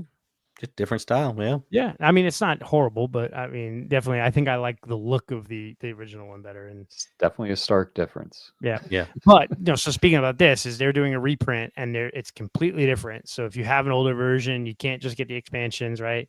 But then like flip that to what Stonemeier's doing with Tokaido. Did you guys see the release? He released Tokaido. Some of the I read about it, but I didn't. I got an email on it, but I didn't see photos of it. Does it look pretty much the same? Looks pretty much the same. You know, if you remember the original Tokaido, the victory point across the top was this weird like jagged line. Now it just goes around the whole outside of the board. They changed the mosaic tiles or the panoramas to actually like, you know, the Stonemaier cardstock, that linen finish, really nice. Okay. And then all the cards on the back have a description of what the icons on the front are. So like if you don't know the iconography, you just flip the card over and it tells you what it is. And so they put some wording on the things to make it so it's really the same game, and it's easy. And what I love is when his version of the game goes on sale April 2nd, they're also going to sell one of the in a cardboard envelope that you can just rip and throw out. The solo Otama version that's coming in the new they have a solo version. So if you have Tokaido already, you can just buy this upgrade pack, and the upgrade pack has the solo version and has the upgraded linen cards for all the panoramas. Yeah. So he threw those in. So I'll probably be purchasing that. So he's like he's reprinting the game, but he's basically making it the same, just making some style differences. But then he's providing something for the people who already have the game to like upgrade to his version, kind of thing, which is kind of cool. I like Sweet. that. Yeah, it works. Did he mention anything in that email about that open world game that he's still working on? Oh, yeah. It's coming out next month or two, I think. Oh, shit. Yeah, May or June or something. Yeah. It's after hours. I'm allowed to drop one S word. Oh, yeah. I got to read that email again then. Oh, you got to go through, he's in the last month, he's released videos. Like 3 or 4 videos on it. He did a 2-round or two or 3 turn playthrough of it. Really? Yep. And he has one that's spoiler free and one that's kind of spoilerish, but he's like, really, I'm just spoiling a couple planets that you may or may not see in your game anyway. Yeah, he's got like 800 cards in the game. He plays like 2 of the cards. Right. So he was really, he talked about how you really, really, really wanted to stay away from it. He really wanted the whole thing to be just a surprise experience. But people asked for. Yeah, he's like, so many people kept asking me though, because he had a sample one that he had made up that was not part of the game, but it didn't show very much as far as the mechanisms and stuff. It just showed a few little things. So he's like, people really wanted to see it. He said, so here it is. You know, I'm going to do a spoiler version with just a couple of the cards. And what do you guys, did you guys watch it? Oh yeah. Yep. Yeah. What do you guys think about it? I mean, I don't know if you're into the open world story type of game, but it's different than anything I have ever seen. Let me just say that. And so I don't know how I'm going to like it. You mean different from anything you've seen him put out, or from any publisher? Any other game? It seemed different than like it even. I mean, a close thing would be with the Seven Citadel or whatever in those games kind of thing. But this game is different. Have you guys watched any videos on Spirit Fire from Orange Nebula? I haven't. Because I find it very weird, like, because that's going to be like, it's a single player only game that's open world, and it's kind of, they're saying is, the tagline is "You are the story," that type of thing, where you can basically do whatever the hell you want in the game. And I'm curious. And then, Stonemaier talked about this game that they're doing, which is open world, and you can. So it's I'm kind of interested to see how both of them kind of compare to each other, if they're like kind of going along the same track or not. So your homework for next week then is between now and next week. Hell yeah!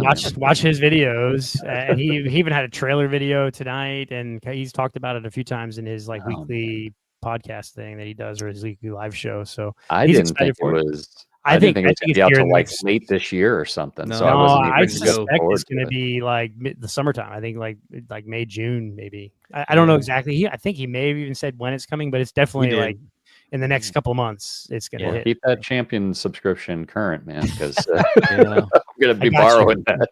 Yeah, I hadn't thought about it much, but it gives me a little bit of a feeling of Sleeping Gods watching him play it, because it's a little bit of like just kind of wandering around. I'm going to go this way. I'm going to try to pull this lever. I'm going to, And, yeah, and like it's on just- each card you can do. There's like 6 options in each card, Yep. and to determine Okay. how you get your vantage of the card or whatever, and what you do. And some of them are risky, some aren't. And it was interesting. I don't know if it's for me. Is there dice chucking in it at all, or no, I don't remember there being dice.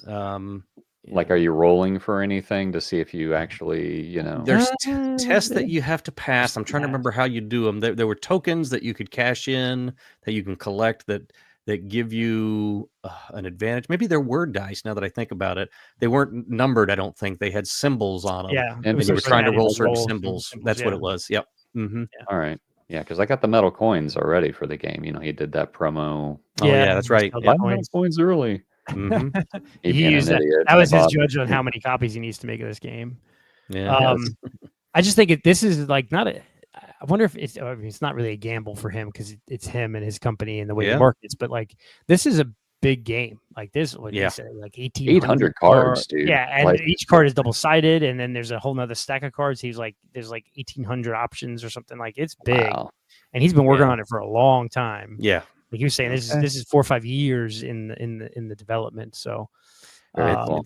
Very different than anything I've seen. That's what I think you're going to have to experience it, because I've come across his games in the past that have been like, ooh, like Scythe. I mean, the Scythe was completely different than a lot of things, and it was like, ooh, I don't know if that's going to work. And then I played it, and the first time I played it, I was like, oh, this is complicated. This Really? is, but then as I played it and started seeing the depth in it, I was like, oh, okay. Yeah. Scythe and Tapestry, both the first time I played Yeah. them, I'm like, I don't know. Tapestry, And then the yeah. more you play it, like I'm like, Yeah. I prefer games like that. First few where- times I played Tapestry, I was like, I don't know if I like this game, but now I'm like, no, I really kind of do. What's the name of the game? Have we said it? Is it Horizon? Vantage? Vantage. Oh, Vantage. Okay, that's it. 'Cause it's Yeah. about your vantage point, like Yes. of Yeah. the planet you crash on or whatever. So And it's cooperative. You know, the idea is you're all dropped on different parts of this planet. So at the beginning, you're in a spaceship that's crashing into the atmosphere of a planet that isn't Gotta look this stuff. fleshed out yet, and so you're dropped in. I want to say random, but it's not. He mentioned like there's 10 starting places. And from the starting places, every time you play, you make one different decision, and it'll send you down a different path. And there's a way to lose. You can lose the game in the first 30 minutes and be done, or it can take 4 hours. And it's not a campaign. It's not a legacy. It's just every time you play, you choose a different direction, you make a different decision, and you go down a completely different path. So, yeah. Wow. All right, I'm looking at the few photos that they have on BGG. Yeah, it looks interesting. He mentions he's trying to keep a lot of it unspoiled. Because And I'd the prefer that as well. big part of the game is the exploration of the game. So, I got a video there. yeah, he released a teaser trailer for it today. Let me know if you can hear the volume. In a Okay, I second haven't here. seen this yet.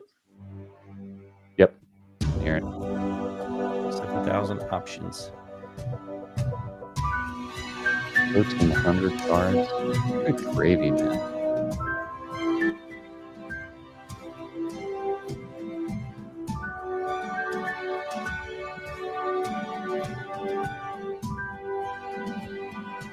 I don't believe that 3 minutes is set up. Well, supposedly all it is a deck of cards and a board. And Yeah. you pull it out and you roll a couple dice and you're playing. So, there you yeah. go. Very cool, man. Let's look at the count. 1,300 unique cards. So 1,300. Yeah, 800. 800 first-person locations. Said like 126 starting locations. I thought he said like 10, but Yeah. 126 starting areas. starting areas. 8 years in the Alright. making. So more than I I'm thought it was 4 or gonna- 5, but yeah, 8 years in the making. So yeah, he's got those. All right, I'm gonna have to queue up this for Yeah, when I and get he's- off this. Yeah. Off this. Yeah, he's got right. I'd say maybe watch the non-spoiler one, because I didn't find there was a huge difference between the spoiler and the non-spoiler. And Yeah, the here we go. spoiler obviously just spoils a little bit for you. Yeah, so- I'll watch the non-spoiler one because Yeah, if it gives you I'm an gonna idea. get it, this I'd rather be 100% surprised on everything with it. Yeah, So. it gives you a good idea how it plays. So All right, yeah. cool. Yeah, I man. mean, it looks like a cool game. I don't think it's for me though. Like, because Yeah. it's I either wanna try solo it. I or gotta try it. cooperative. Yeah. Yeah, So. and see. So I might be surprised, but I'm kind of leaning the same way you are, Wayne. I'm thinking it's probably not for me, but gosh, I don't know. Well, it's like You I just think I seem would to do it over yeah. and over. I Yeah, think I would. I think I would enjoy it, just like I think I would enjoy Seven Citadel. But I don't Mhm. know. Again, like, when am I going to play it? Like, I don't. yeah. It's just tough. I don't know, because you, Mike, were playing Seven Citadel or the new version of it, right? And Mhm. kind of haven't gotten back to it, right? So it didn't hold your attention. I've broken it out twice. I played it once solo, and like, I mean, I think it was in my top 3 of last year. Yeah. And I was like, I got to get back to this game. I'm still like, even just now thinking about it, it's like, man, I really want to get back to that game. And then I played it once with my wife, and she was like, yeah, I like it. Let's keep playing, and just haven't gotten it back to the table. Yeah. It's just time, man. It sucks. Life sucks right now. What are we doing? I know. We need to get to a post scarcity We society. got, So you can just play video games. people like James Odak and what's his name that are like posting 23 times a day. Played this today. I'm like, when the hell do these people get all this damn time to play games? Must be nice. Yeah. He's got like 33 hours in a day over there somehow. And Jim runs a golf league, and he's got a kid in scouts, and he's doing everything. So this is jealousy speaking right now. Yeah, I'm underachieving, so obviously. But anyway. Yeah. All right. You guys want to check out the new parks? Yeah, good to me. I'm down to check it out. Do a quick play. We got 35 minutes left. I imagine it's not taking that long to. Yeah, we don't even have to stay the full 2 hours, but yeah. Get a game in. Takes us 15-20 minutes. That's probably good enough. But so I have I'll share my screen of the game, and then I just sent an invite to you two guys. Okay, I'll pull up a screen here, and then we can check it out. Figure out how to play together. Oh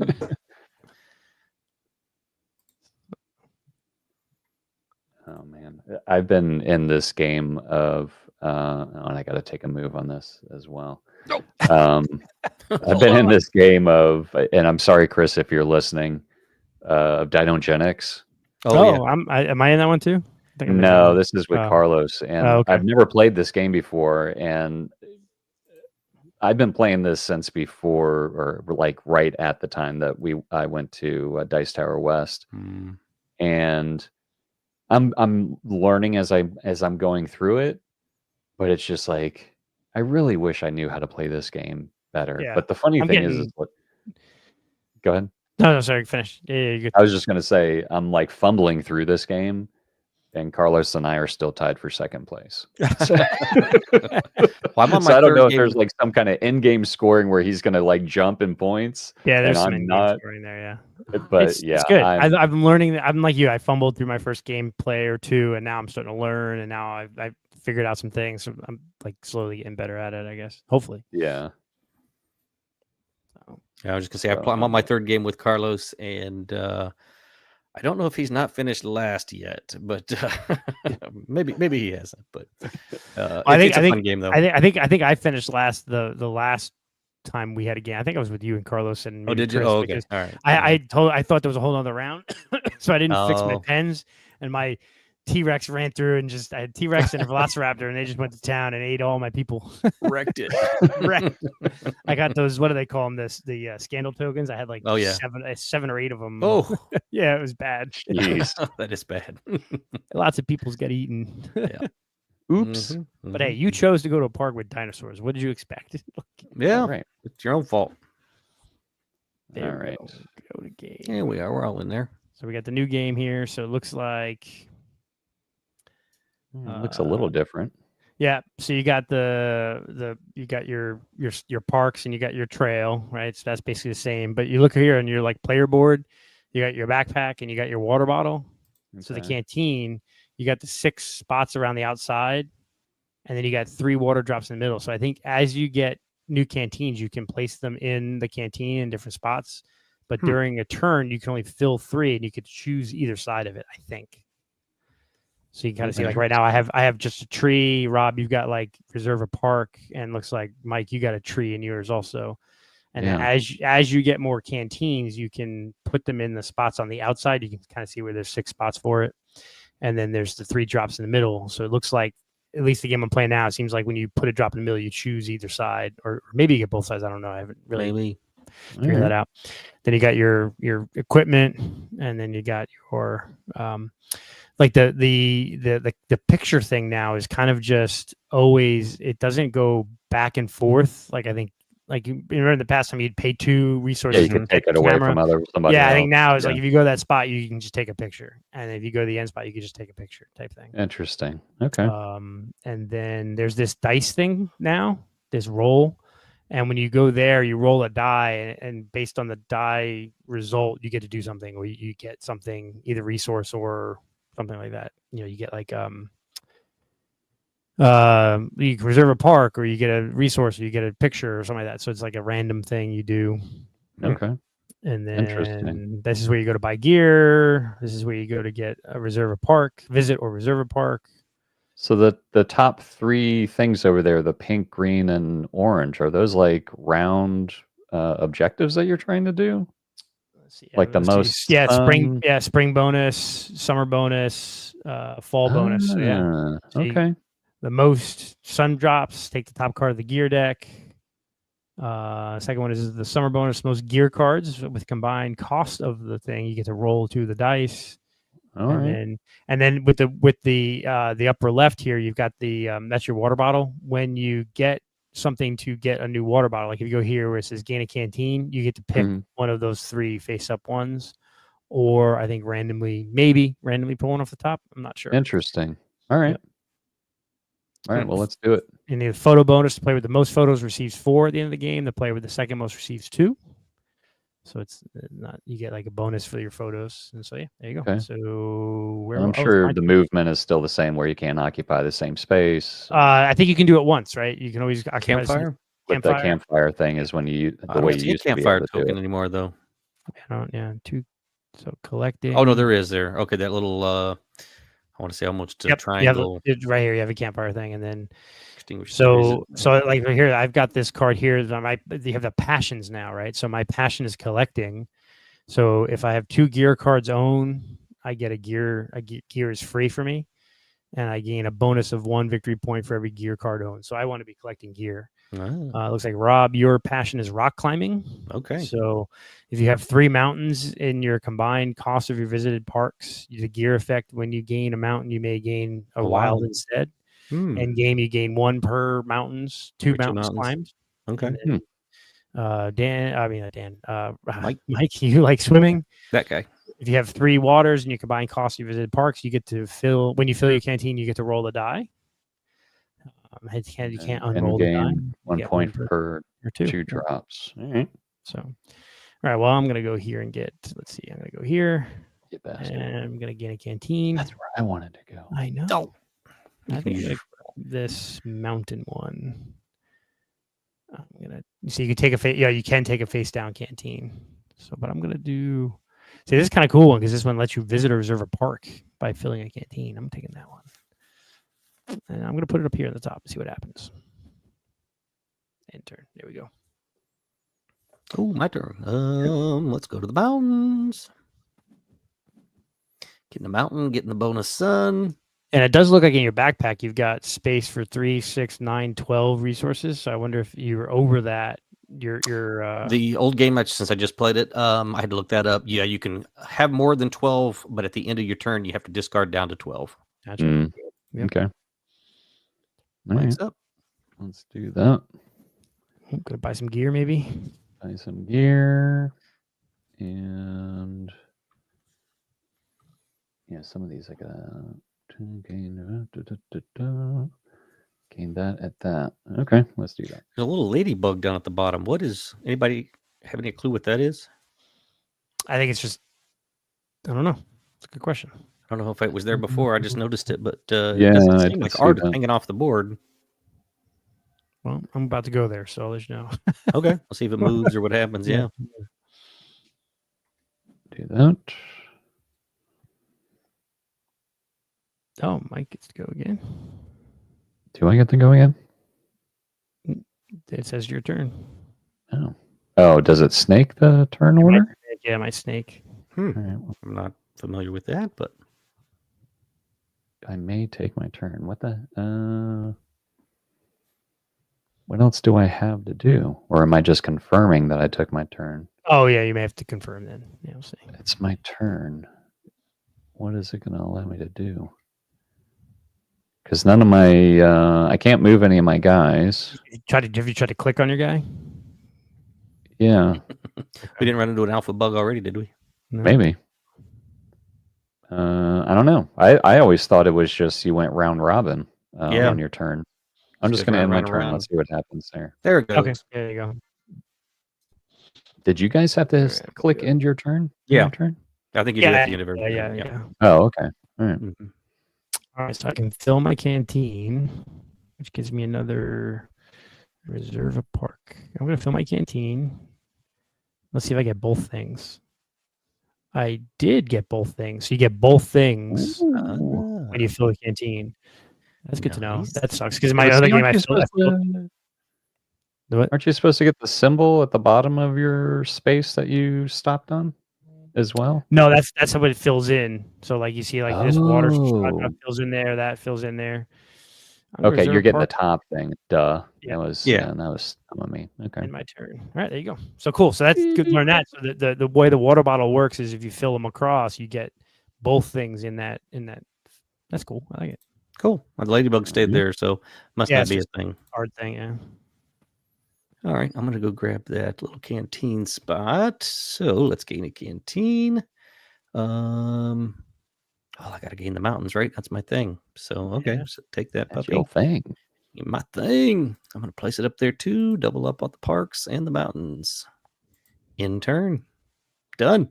All right. Sweet. Man, the art on this is way different than the original. It's completely right? Apparently, what happened is they lost the rights to the art, or they didn't. Yeah, I wanna wonder what pay- happened with that. They didn't want to pay for the continued use of the arts in the original Really? version. Yeah. Okay. Yeah, way different. Buying gear. You need sons for gear, and I don't have sons. Reserve. That sucks. All right, let's Can I reserve that one? Let's reserve. I'll reserve that one. Oh, Okay. what I wanted. I know. Keep the mountains away from From Rob, yeah. That's got more water on it. That's why I took it, actually. Oh. There you go. There's one with 3 mountains on it. Ooh. Quick, See, it's interesting. Do Take it, Wayne. dice? Do I do the dice side, or do I jump all here to get 3 suns? Kenai, Alaska. I'm gonna go here and take 3 suns. Whoa. We went down. Yeah, I was gonna do the dice one, but I wasn't sure. I need suns to buy gear, so I want to be able to, because my guy likes to buy gear. So miscalculated there.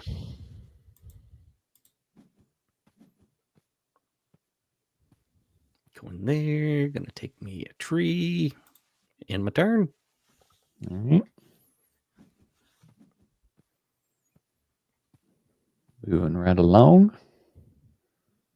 This is exciting stuff for people just I know, right? listening. Yeah. Great audio. They in the show right there. Let's see. Yep, Andrew's he left us. We're gonna be dropping listeners at this point. It's still at 7. No, I don't care. Yeah. Yeah, we knocked out 3/4 of the show. That's fine. Wide Yeah. angle lens, gain gear. People who are control interested in this who can watch, they can watch and see if they like it. Absolutely. So it lets me get additional thing. Gain 1 at. Oh, so if I go here, I gain. That's kind of cool. The binoculars.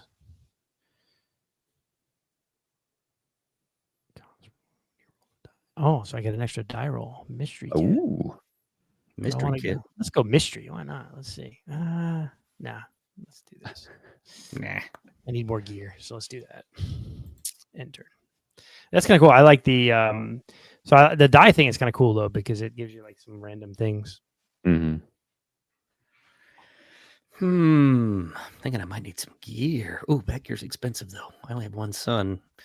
Gears cost what, 2, 2, and 3. That's no bueno. Or 1 off the top for 2 in hopes that it costs more than the 3. Oh, that's true. No, I only have 1 son. So all right, let's give up this spot here. I'm gonna leave the tree spot. I'm gonna go roll the die. What the heck? Get me a bonus son. Roll the die. Oh, I get a wild. Nice. I'll take it. Buffalo. Buffalo. Nice. In turn. I'm orange, aren't I? All right, let's do that. We're gonna jump up there. Oh, you sneaky bum. Get some water. That was the. All right. I needed the water. So why can't I? What's interesting is why can't I go to the spot that you're at? You got to spin your campfire. Maybe you have the campfire first. Why won't let me do that? Let me see. Cancel. Yeah. Interesting. If your campfire is lit, you may extinguish it to visit trailside. Oh, maybe my thing is not lit. I don't know. That's interesting. You ain't lit. I am not. Apparently, Not lit, man. I guess. If you select it and then click on the campfire, all right, never mind. I'm not gonna undo it. Let's see. Maybe you got to do something to light it. I don't know. Yeah, I don't know. All right. Well, let's see. I'm just gonna go here and buy gear because I need to buy 2. Let's go gain a wild at the things. That'd be good. Let's go field guide. There are some instructions down at the bottom. I was going to scan through them here, but yeah. See if it talks about lighting a campfire. 2 gears now. So 2 gear cards own. My gear effect is I gain a gear card for free. So sweet. Yeah.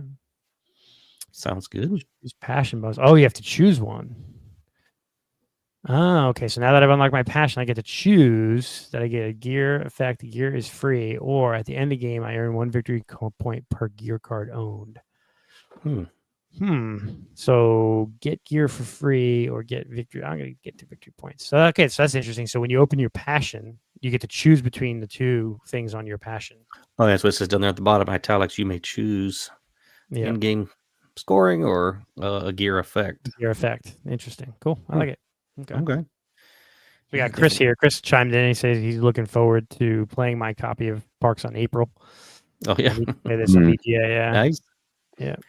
I know the new Parks board in this version. Yeah. I do. I like it. It's interesting. I mean, I don't know if it's interesting for me to go buy the new copy because I have the original. Yeah, I'm pretty happy with my copy, but this is kind of an interesting new take on it, though. Right. There's, like I said, there's just a couple of things different, right? The way the canteen works and the way these end round things, which I did. Yeah. The spring bonus that I just spent all my stars. So we shall see. All right. Cool. I filled the canteen, grabbed a park, got me some mountains. Yeah, and I like the canteen bonus. You get both sides of it too. Yeah. So you can be strategic how you build your canteen so that you're kind of There's Mike visiting a park. I guess I'm gonna go to the die. 3 points. Is he the first one on the board? He is. Oh, I gain a canteen. Oh man. I think I'm gonna take gain a canteen. I'm gonna take this little tree. Happy little tree. Happy little tree. Happy trees. Happy trees. There we go. Yeah, I like that. The die thing is cool. I like the die thing. There's a little mystery to what you're doing. I concur. Okay. Just looking. Is this a thing? Hold on. So this Kenai Ford's card that I picked up the park. So it shows. I don't remember seeing this before, but 3 mountains, a tree, and a sun, and then it says gain 2 suns when I complete it. Yep, that's what it looks like to me. Oh wow, yeah. So I was just looking. None of the other cards have that like instant effect. So that's interesting. Hadn't seen that before. So that's a new twist. Okay, cool. Yeah. Can I do that one yet? 1, 2, 3, 4, 5. 1, 2, 3, 4, 5. I could with all my wilds. Interesting. Okay. All right. Where do I need to go? I need to probably move this guy back here. Let's move him up. So in this new version, because remember they used to add spaces to walk on, and it was like kind of shuffled every time. So are the things at the top of these spaces going to change? Like, that's my guess. Is those are random. That also, it's like tokens. It's a board now, and then you just put tokens. But it sounds like interesting. All right. Yeah, so they shuffle every round. I mean, the other one, your track got longer each turn, each round. This one doesn't seem like the trek gets longer. Although who knows? Maybe I don't know. We'll have to see. Yeah, well, we'll find out shortly. It doesn't Yeah, appear to be. It doesn't interesting. appear to get longer because you have this like the first three are like the Yeah, the forest and the forest, mountains. and mountains, Yeah. whatever. So, and now it could be like it gets longer with different players things. I don't know. Let's see. I don't know. I am which What is color? that new one there? Take the Shutterbug badge. Oh, Yeah, I maybe got the that's what Shutterbug badge. that's what the ladybug is. The Shutterbug. Okay. Oh, is that what it is? That makes That's what I'm sense. guessing. Yeah. When I hover over, it says if you take a photo while you have Shutterbug badge once per turn, you may spend an additional resource to take a second photo. Okay. Okay. If I can spend 2 to take 2 photos. Gotcha. Cool. Got to Yeah, figure out that's how the to same get thing the from the campfire older on. game. Maybe the first round the campfire's not lit or something. Oh, maybe because I know Oh. it resets at the end of every round in the older version. Mm-hmm. Yep. We shall see soon. All right, I'm gonna go there. I'm gonna grab me some equipment. I'm gonna buy, I think, the binoculars. Yeah, it's a mountain thing. Let's do that. Let's pick up that gear. Binoculars. Binoculars. Got them. Intern. Roll that die. Oh, and you got a canteen. Got some water.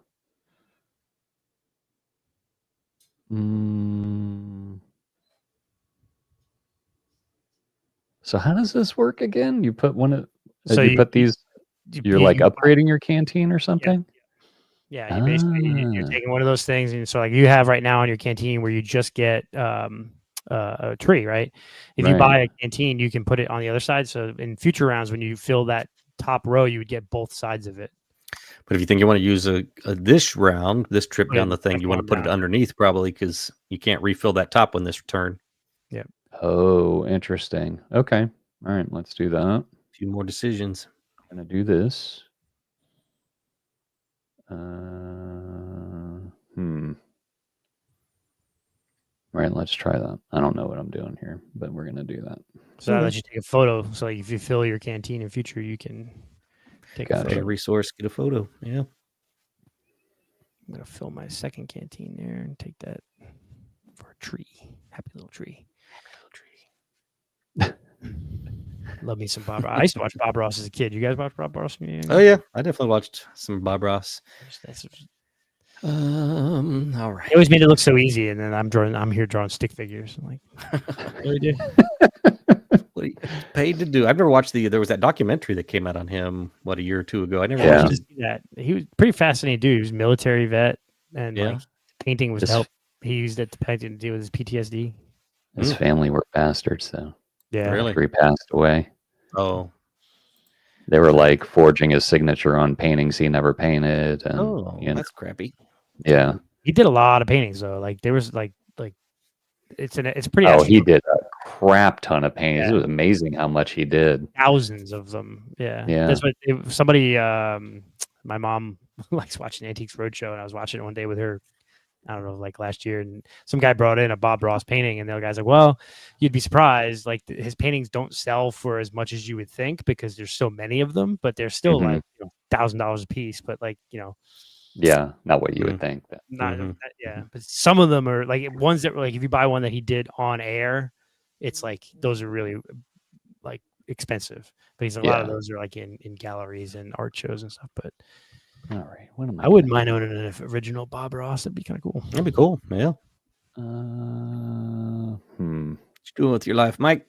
I think I'm going to go there. Oh, all the way to the end. Let's do that. I assume this has the same mechanism that once two other people finish, you got to go all the way. Correct. Yep. I'm about to do the same, I think. Yep. So you got to finish. I'm going to be stuck with 2 of them out on the trail. But I think you still get to bring them to the one of them, I think. I don't know if you get to do both or not. We'll find out. Can I get a picture? Picture. Plus, I get the wild back, so I think it's kind of worth it. I'm going to take a picture as well and spend my water to do it. My water. Water. I'm not doing very well this round here. All right. Well, I know at least one of them's got to hit the end here. So let's do a park thing. Count my resources. 1, 2, 3, 4, 5. 1, 2, 3, 4, 5. I think I can complete that. No, I can't. Okay. So we're going to complete that one. Going to visit. Oh, no. Okay. Now they both highlight. Got it. I'm going to do the Kenai Fords, I think. Fjords. Oh, you reserved 2. Yeah, I had to grab those mountains for y'all. Grabbed them out from underneath me. Dirty bastards. You love it. Good. Yeah. Ooh, choose a passion bonus. Okay, so did I complete my passion? Is that what the thing is? You complete your passion and flipped over because you have 3 mountains. Okay. Now you can gain a mountain. You can gain the wild instead, or I'm going in turn. In game. game like I did. bonus. Yeah, I went in game bonus I'm as just well. gonna do all the mountain I'm stuff. liking this. I'm liking this. I definitely in the game the game I'm playing async. I completely ignored the passion thing. Missed that. I missed these end of round bonuses here. So what'll be interesting is both Rob and I are tied for the most. Yeah, right. For the spring bonus. So see what happens there. So processing. Did it say? Interesting. We both got one. It looks like. Yeah. Okay. You got a compass. I got a sleeping bag. Nice. So ties are friendly. Yeah, I like it. Reserve. So when I reserve, I can reserve a park when I roll the die. Now, my campfire is lit. So I guess the first round. Oh yeah, mine's lit also. Yeah. Okay. Yeah. That makes sense since they're not expanding the spaces. Mm-hmm. It kind of confines it, I guess, for the first round a little bit. Oh, nice. Okay, my sleeping bag actually allows me to relight my campfire at mountain spaces. Cool. Nice. Ooh, I like that. That's kind of cool. Yeah, I like this. So at my gear compass, let me I can reserve a park when I roll the die. So I rolled the die and got a wild, and now I get to reserve a park for free. Oh, cool. Nice. I'll take this little guy because he's cheapy. Okay, so yeah, the order of all the tokens changed, but the path didn't get any longer. So right, yeah. Nice. Cool. All right. Oh, Rob, there's a 4 mountain one out there. What are you gonna do? Up top. Don't tempt me with a good time. What will I do? I've got some suns. I need to go get more gear, right? More gear? Yeah, sure. Let's go get more gear.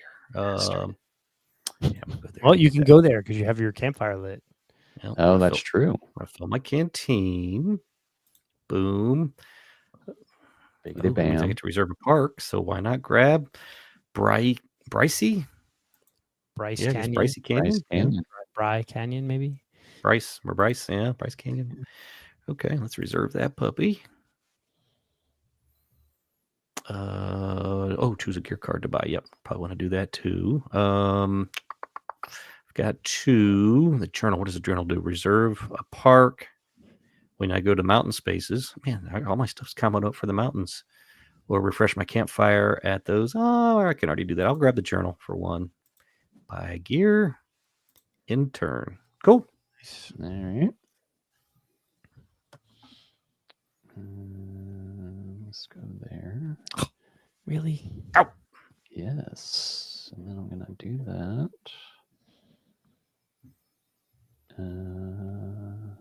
Do I get the... Oh, that's right, because I'm on a water spot. I can fill my canteen, right? Mm-hmm. I got to spend my water. The water that you gained, yeah.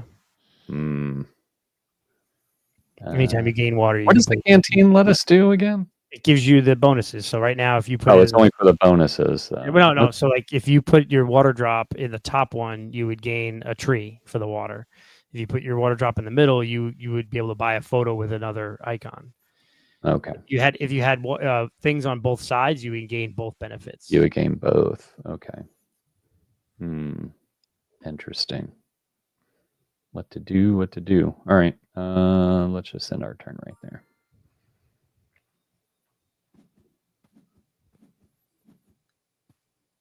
Oh, damn. Wayne knew what he wanted. I forgot that I get. So because I gained a tree, I also gained another wild. So. All right, let's do this. Let's go there. Let's go grab some sunshine.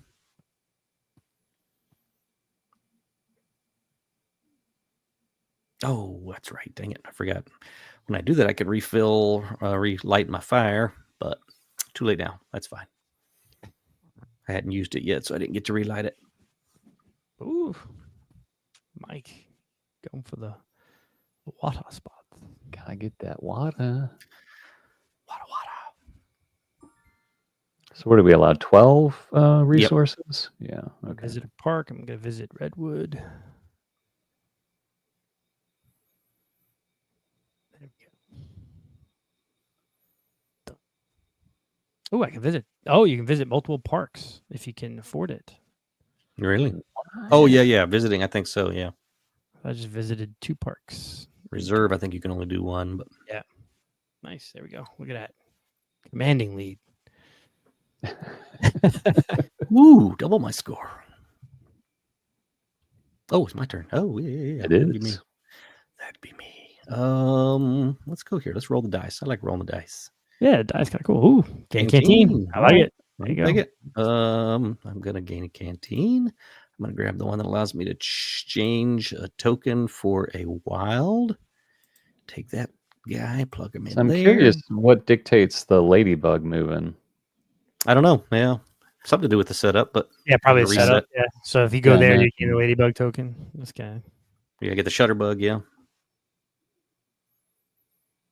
Oh, in turn. I can remember to do that. There we go. Sorry. It's like, why isn't anybody going? This is pretty good implementation too, though. I mean, it's very pretty smooth. The hover, everything hovers over pretty good. Mm-hmm. Really, Mike? Locked. Am I blocking you out on every turn? Hey, you got your campfire. Got a campfire. I know. I want to go here for 2 water.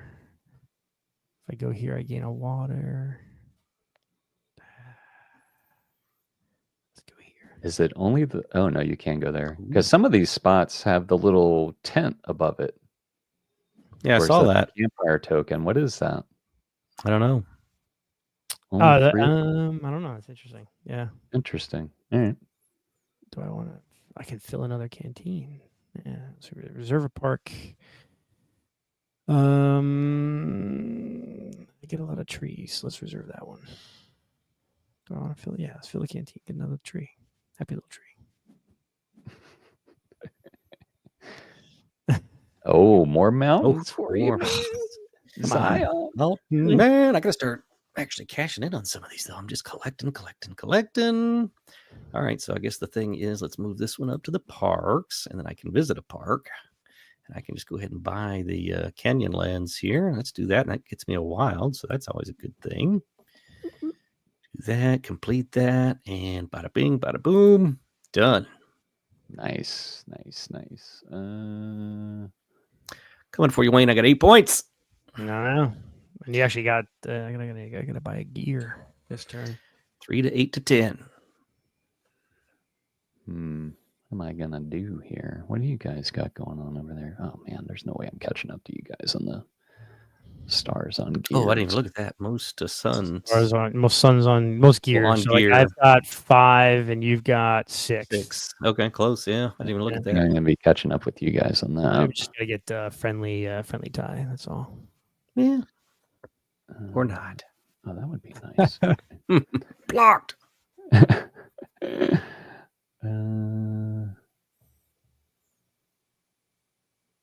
Oh, that looks interesting. All right, let's do that. Go there. Then I'll buy that. And this is this, and that is that. Get a thing there. Oh, let's do that and that. Every time. All day, every day.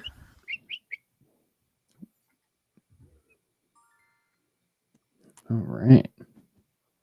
Well, while we're playing this, have you guys been keeping up on any shows? We got the finale of Severance tonight. I have not watched much this past week because I was on vacation. Oh. Yeah, I'll be catching up this week because I'm off the rest of the week. So I'll watch a bunch of stuff tomorrow. I didn't watch Daredevil this week yet, and Severance is supposed to be like 70 plus minutes this for the finale. Oh, really? Not a long episode? That's a lot. Yeah. Trying to think of what we've been watching. All right, let's do that. Arcane a little bit. My son was home, and my oldest 21-year-old was the big fan of Arcane. So watch that. I watched that like the first 4 or 5 episodes with my kid, and we got away from it. So okay. Yeah, we watched I think the either 5th and 6th or 6th and 7th episode of it. So I think we have 2 left in season 1, and then they'll be jumping over to season 2. So yeah, it's good enough. The rest of the family's liking it more than me. I'm not sure why it's not completely catching on. There's some slow spots in it, and we've been watching it like at 9, 10, well, more like 10, 11, 12 o'clock at night, and I have fallen asleep for about half the episodes. I always have to go back and watch the last half of each one of them. So yeah, the family's giving me a heck of a time for that. But yeah, it's good. I'm enjoying watching it, but yeah, I don't know. It hasn't completely caught on for me, but I'm watching it because the rest of the family really likes it, so it's good. Gotcha. Yeah, let's do that. Let's fill a canteen. Let's change this happy little tree into a wild. There we go. Intern. Sweet. Okay. Watched another couple of episodes of Expanse with my daughter. We're still trying to get through that. We are on season 5, episode 5, I think. So we've got a couple more seasons to go. You're at the point now where I think it's hitting the Amazon seasons. Probably, yeah. It seems to definitely have taken a little bit of a turn in the tone. Yeah, I think this was season 5. I think was where, the music, the intro music, everything changed pretty dramatically. It's like, oh, okay, I can tell something happened here. So, a little bit different production and stuff. So, yeah, but still good so far. So.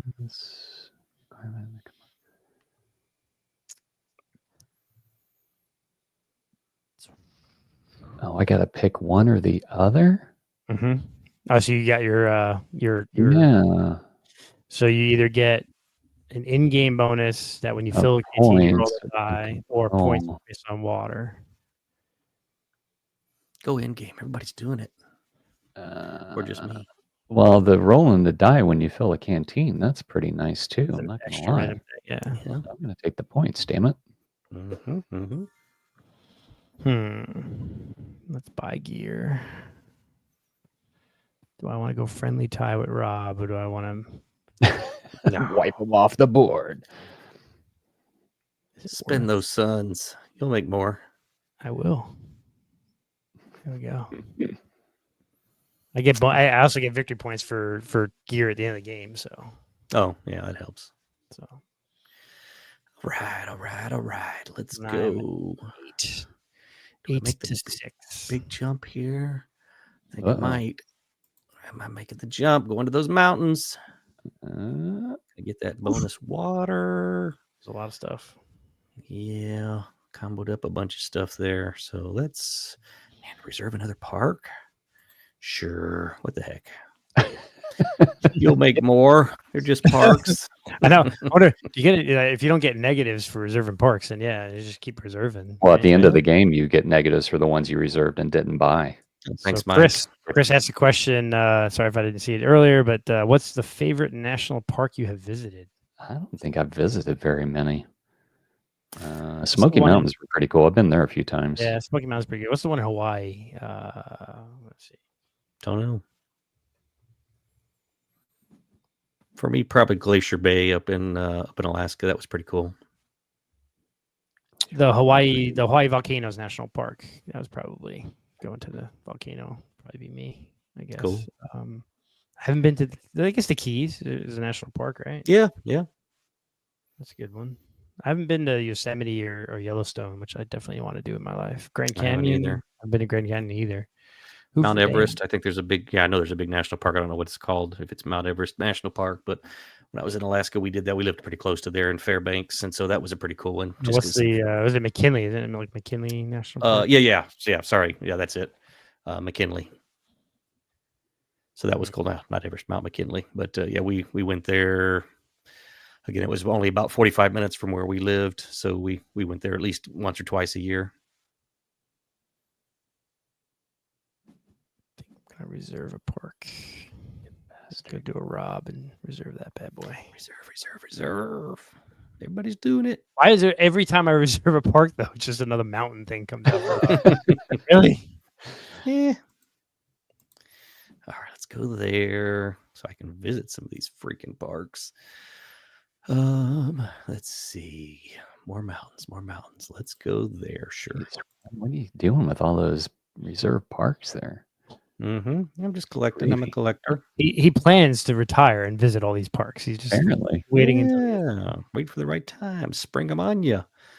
Okay, all right. So I got to do a thing here. So it requires 3 and 3. It's telling me I have 3 and 2. Okay, yeah. So we got to add a. throw that out to the chat. I mean, Chris, he's still out there, obviously. But what are your favorite national parks that you all have visited? Yeah, anybody watching, chime in.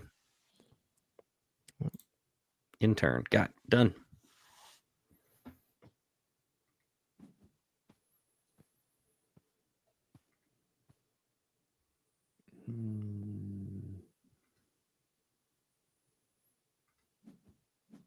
I know the national parks have a young ranger program, and my kids did that. My 2 older kids, when we were younger, we had taken them to, I think there's one up in St. Augustine. There's a fort, or not the fort up there, but there's another fort or something there. And we went there and found out about the program. And it's free to sign up and enroll. And then every time they go to a park, they do a little activity, and then they got a little, I can't remember if it was a pin or a sticker or something. And so we had gone to 3 or 4 of them. We didn't obviously get way deep into it, but that was kind of a cool thing that they did. And like I say, completely free, fun to do. So, and then you could go online and find all the parks and decide where you wanted to go and find out what the little benefits or the little rewards were for each one. So it was cool. Kept the kids' interest. Nice. Yeah.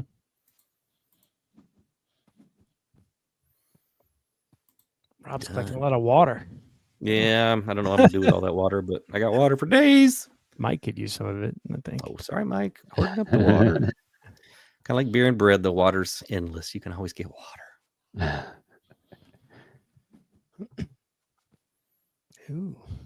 Now, interesting. You went to the spot that you're already on. Did that use your campfire? It does. Yeah, including your own. Yeah, look at that. Okay, Yep. cool.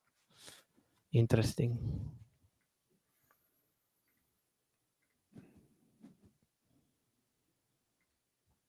Yeah, I like it. Let's see. I'm going to go here. I'm going to visit a park. I'm going to visit. Ooh, do I want the ladybug thing?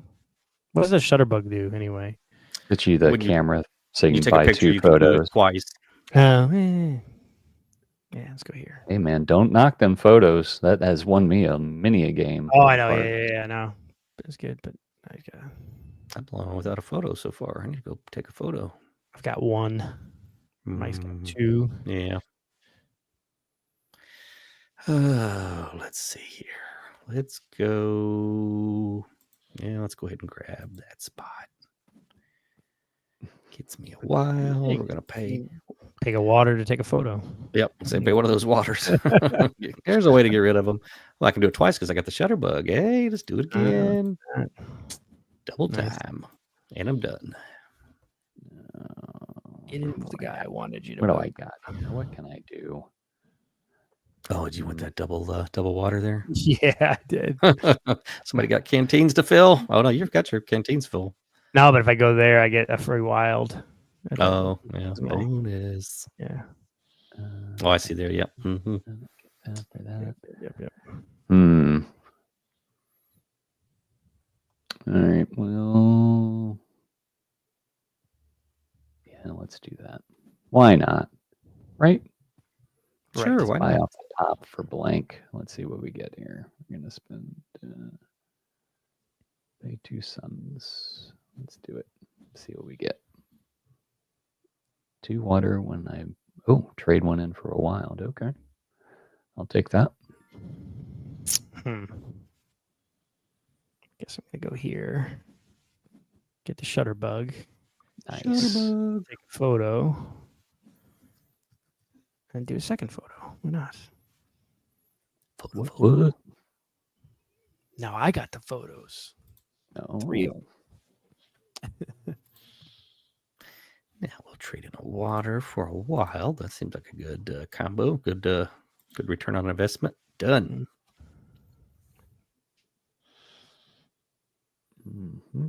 Now, Mike, we both need to get off the board. This way, Rob can't do any more exploring. That forces him to the end. Be nice to Rob. I like that thinking, man. Yeah. Now Chris is asking, what's our favorite BGA implementations of a game? Man, all these questions that might be Arc Nova for me. took a game that was kind of complicated that I wasn't loving playing and made it a game that I really like. Yeah, I could get behind that because it takes. I think some of those more complex games, it takes up the setup, and it helps you with the tooltips. So even like Tapestry, Arc Nova. There's a lot of little things you can forget. Just collecting things, scoring wise, what you can do, what you can't do. It blocks you from doing things that aren't allowed. So I like that quite a bit. Arc Nova, I think, is one of my favorites. I'll see if I can think of any others that I really like. But Arc Nova, like I say, took it from an okay game to a game I really like playing. God, y'all did it. Y'all moved to the end. Way to go. A-holes.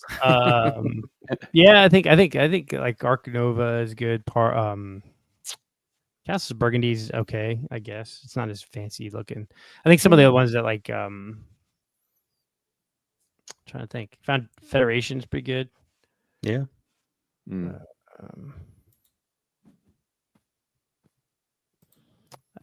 I have an easier time going the other way. Like what implementations I think are crap. Oh yeah. Wayne's Rant. Scythe is horrible. Still pretty. I haven't even tried that one yet. I just played it the one time and it was pretty bad. Has that come out full blown now? Because when I played it, I know it was either alpha or beta. I haven't looked. Honestly, I haven't gone back to it. I haven't noticed it out. Yeah, the Steam implementation of it is pretty good. Really good. Yeah.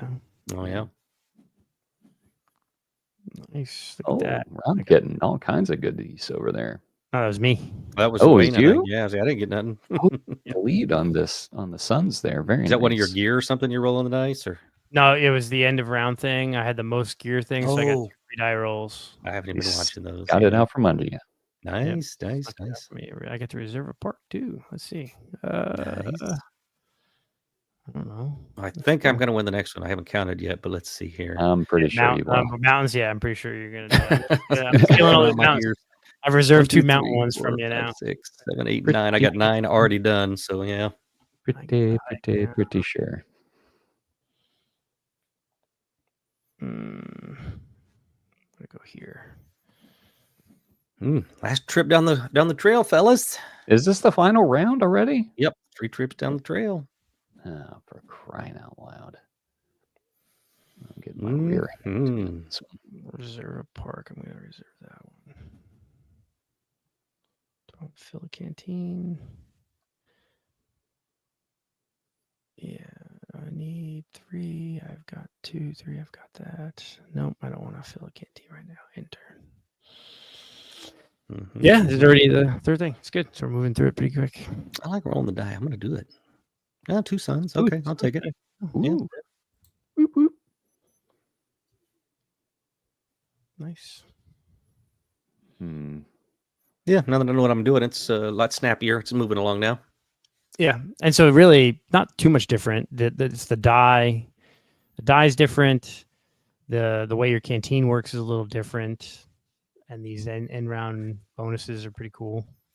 And then your passion. That was kind of cool. Thing. Yeah, I was choosing that. The gear is definitely more interesting. The gear before seems like they were really basic, but yeah, like I never really got into the gear stuff but the gear here seems a little bit more powerful. Yeah, definitely spiced it up a little bit.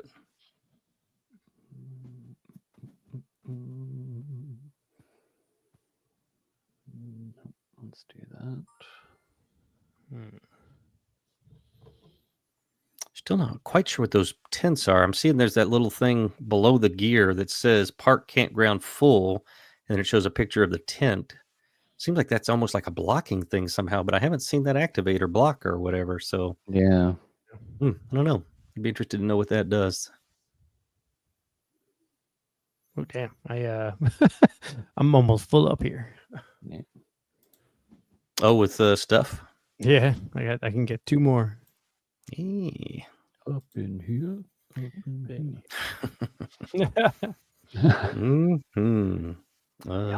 Sure, let's go ahead and do them both. Oh no, I can't do both. Okay. Collected 2 water, but I think I can only fill 1 canteen. Get that crap. After you fill it, I think it'll give you a chance to fill both if you wanted to. Oh well, with the other one. Oh, okay, cool. Let's see. Visit a park. Sure. Yeah, let's go ahead and do it. I'll grab that one. Visit that park. Another mountain for the thing. Get a wild. I like that. That's good. Wild good. Wild is good. Now wild is bad.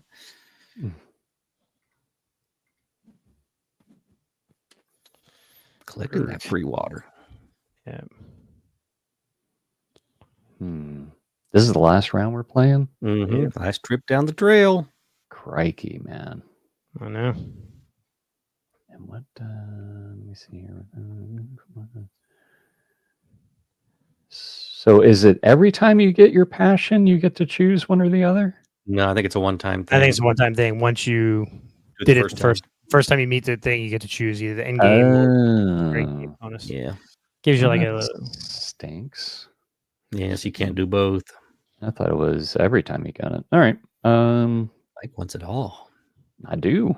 I want it all. Well, crap. All right, let's do this then. Oh, you just lost the game right there. I did. I blew it. Wrong choice. And let's see. What do I need over actually here? have too many sons now, and I'm like, damn. I need to buy gear. Yeah. Well, if you collect extras, you can decide what to kick out. Oh, that's true. Do you? Yeah. Okay. So I can use my campfire early and reignite. I don't know, how do you reignite it? I don't have. I don't get an ability that, like I say, at the mountains I can reignite. Go here and visit a park. Let's visit that because that gets me the shutterbug. And turn. Now I just got a crap load of suns. Crap load of sun. All right, I'm going to double up on my own there. I'm going to get some more water. I'm going to fill a canteen. Confirm. We're going to make a water into a buffalo. Watch this magic trick. Boom. Water into a buffalo. You made a water buffalo. Oh, I see what you're doing here. Womp womp. I'll take it. Yeah, you will. I will gain. Let's see. What do I want? Well, I'm going to need that. Confirm.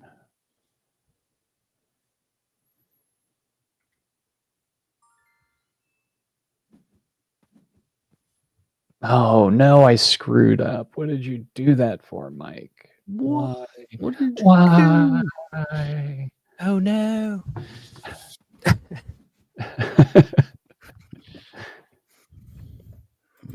Let's reserve another one. What the hell? Are you going to be able to visit all those?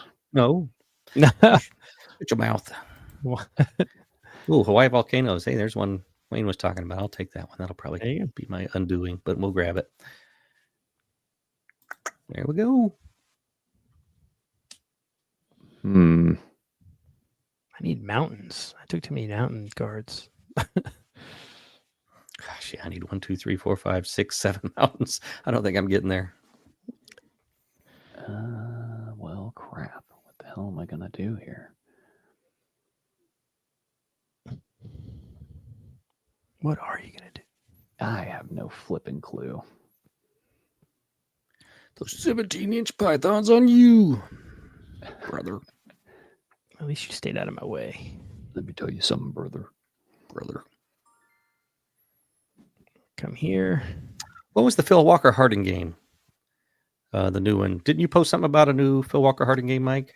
I did. It was like it almost looked like a card crafting game. I can't remember what. Yeah, it was something with card crafting. It's on GameFound or something now, I think. Yes, it was on GameFound.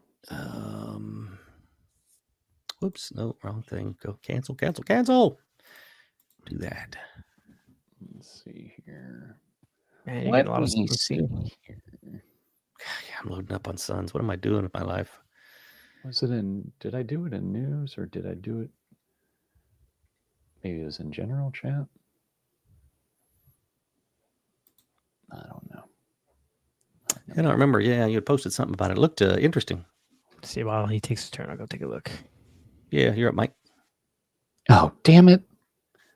I thought for sure you were going to stay on that damn water spot. And I was like, I'm just going to reset my campfire when I do that. Not so much. Oh.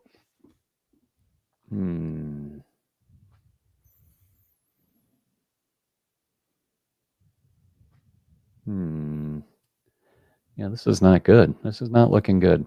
Not loving it? Not really.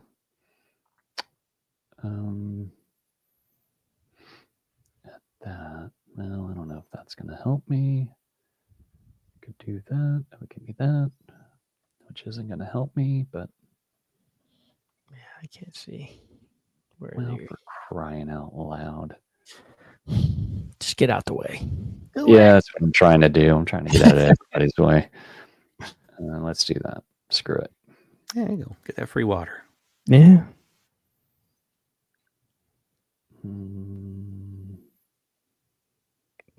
I assume canteens don't get anything in particular at the end. I don't think so. We'll find out. Didn't in the original. Yeah. We shall find out. But didn't the canteens have like bonuses on them when you use them? Yeah, they had just one water spot on them, and each one had usually either one or two resources. And so anytime you took water, you could choose to put it on there and then just collect those resources. And they didn't empty till the end of the trail, kind of like this one. Then they all emptied out. You started over with them again.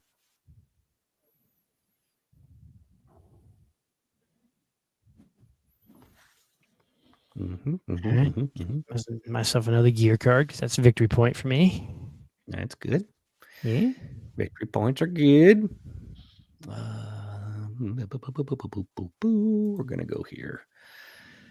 Going to try to visit a park. Ooh, it says I can visit all three of my parks. Let's go. Well, the 7-pointer, right? I don't want to lose those points. Let's do that. Visit that one. Get that one banked. That is that. What? You went to the surface? This is where Rob gets all three. Can you get all three of yours? Damn. Oh, no. Yeah, just the one. Just the expensive one. Intern. 7 points, though. That's pretty big. Yeah, 7 points is good. 8-point lead on me. Deficit on some resources here. Got to get some more resources. Let's see. You've got 4, 5, 6, 7, 8, 9, 10, 11, 12, 13. Oh, mountains. 14 mountains. So that's divided by 2. So 7 points. 7 points. Yeah. I only have 5 gear cards. So you're ahead there. So that's. Okay. I'll take the edge. Yeah. I'm sure you'll complete some more parks before we get done. I've got at least 2 more. So 6 more points. There you go. Yeah. Okay. That's that. This is this, and that is that. Stuff is stuff. Ooh, I gained a canteen. Gain a canteen. Do what I did, where you put the token next to the one where you already got water in it. Yeah, that's right. Put that down there. No, it's a Reserve a park, huh? I'll just take one while they're hot. See one off the top. Ooh, that was a good one. That was a good one. Off the top. Yeah, 3 suns. 3 suns. I can do that one. I like it. Doable. All right, I'm gonna creep along here. Give me some more suns. I don't have enough freaking suns. Nope.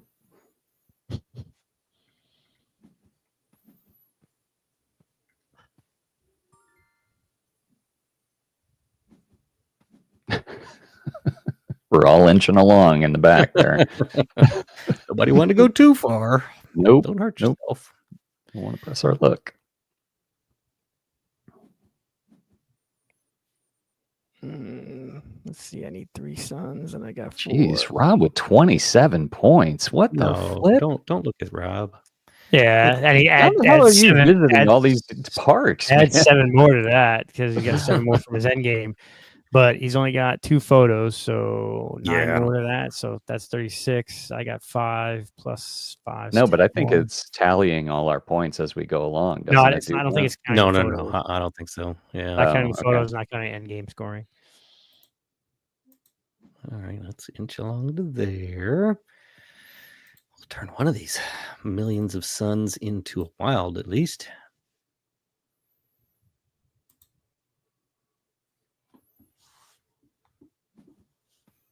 There you go. That's the money.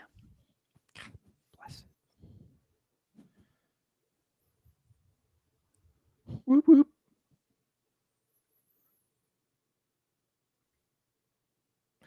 Adding up some points. Was that a double park? It was, baby. Double parks. Double rainbow. Let's see, I get that 3, 1 and 1, 3.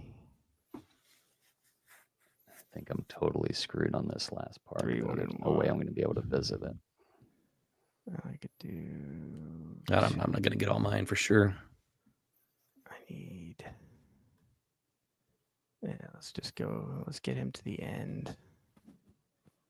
Visit parks. We're going to visit this guy first.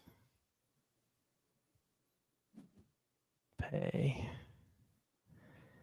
And then visit a park. I can do. Let's visit that one. Visit park. Pay. There we go. Bam. There we go. Points, baby. Look who just took the lead. Points is points. All right, we'll go there. Just collect some more stuff. It's gonna be close at the end, I think. But I think Rob's got it. That mountain, that end game mountain points is killing it. So that Hawaii volcanoes, I think, is going to be my downfall. Like I said, I can't complete that one, so that's going to be a -4. Oh, you lose victory points once you can't. That's what Mike said. Yeah, I don't remember. I don't know if it's a set number of points per, or if it's the actual points on the card. Yeah, we'll see. Yeah, I'm going to be up Shites Creek here and on this 7-pointer that I can't finish. Oh. Yeah, that's going to be rough. I got 7 that I not complete. I can complete 1 actually, so I'll have. You got some time. Yeah. Okay. Not enough. No? No, I don't think so. 1, 2, buckle my shoe. Man, I gotta get some wilds. Our non-call-in show is 2 hours and 30 minutes long. Yeah, I know. So I was looking at it ago. We're running along, but of all 70 park cards, where would you most like to? Carlos would probably, he can cut out this piece and upload it separately too if he wants. Yeah.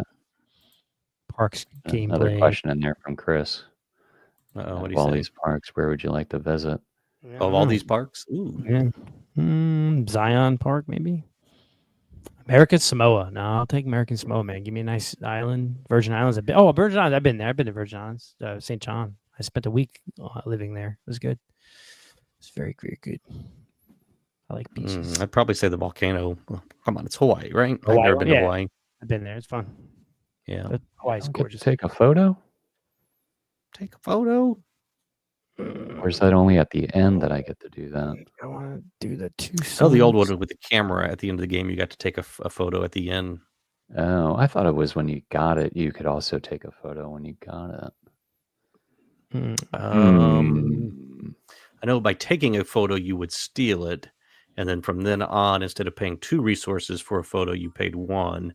And then at the end of each round, actually at the end of the round, which is also the end of the game, you could take 1 photo. Gotcha. Gotcha. That's great. Let's go here. I don't know what I'm going to do with those suns yet, but we'll see. Where are we going? I don't know. Let's go there, maybe? Sure, why not? Yeah, sure, why not? I need 5 mountains. Not going to happen. Nope. I got 2 though. I got 2 of them. So yeah, I need 3 if I was to pay for this card that I reserved, which was a big mistake. I don't know. We'll have to see what the negative is for not completing reserved parks. That'll be interesting. So Rob, you only have the 2 4s, right? So yeah, and you're probably I'm going to looking get at -8. But you're going to get one of them probably, right? Yeah, I think so. Oh, yeah, I can do one of them already. You have one of them now. Yeah, exactly. Oh, look at Mike. Both of his off the board. Trying to rush us. See how it is.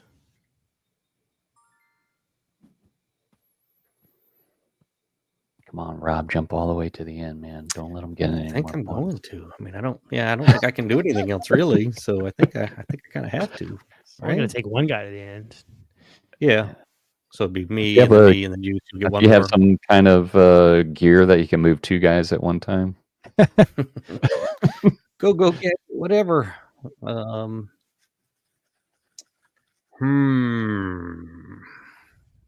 me look at something. Oh, that's just reserve a park, not complete a park. No, yeah, I don't think I got much here. See, I could get the gear that would give me. Let me see what you guys have here. I got to answer Chris's question here because I haven't answered any of them so far. Get on it. The Hawaii volcanoes. That would be pretty cool. Yeah. Yeah, that's do what I was that. thinking. Yeah, that's what I would said. Yeah, Granted, I was like maybe 10 when I went, but I still remember it. that's cool. All right, let's go there. The Virgin Islands. Remember when they used to give like trips away to that place all the time? Yeah, St. John. That's St. John. St. Thomas. I tell you what, though, that St. John is awesome because it's a national park, and so there's very limited living on the island. It's really just a bunch of hotels and some restaurants right at the harbor, and then on the other side of the island is another harbor. But really, in the middle, there's just nothing. It's kind of cool. What am I gonna do here? I'm gonna go. I think you guys have pretty much wiped the floor with me on this game. That's good. Here and buy let's buy that. Buy gear. It's another victory point by buying gear. Do you get victory points for gear? I do. You do. It's my passion. I'm a collector.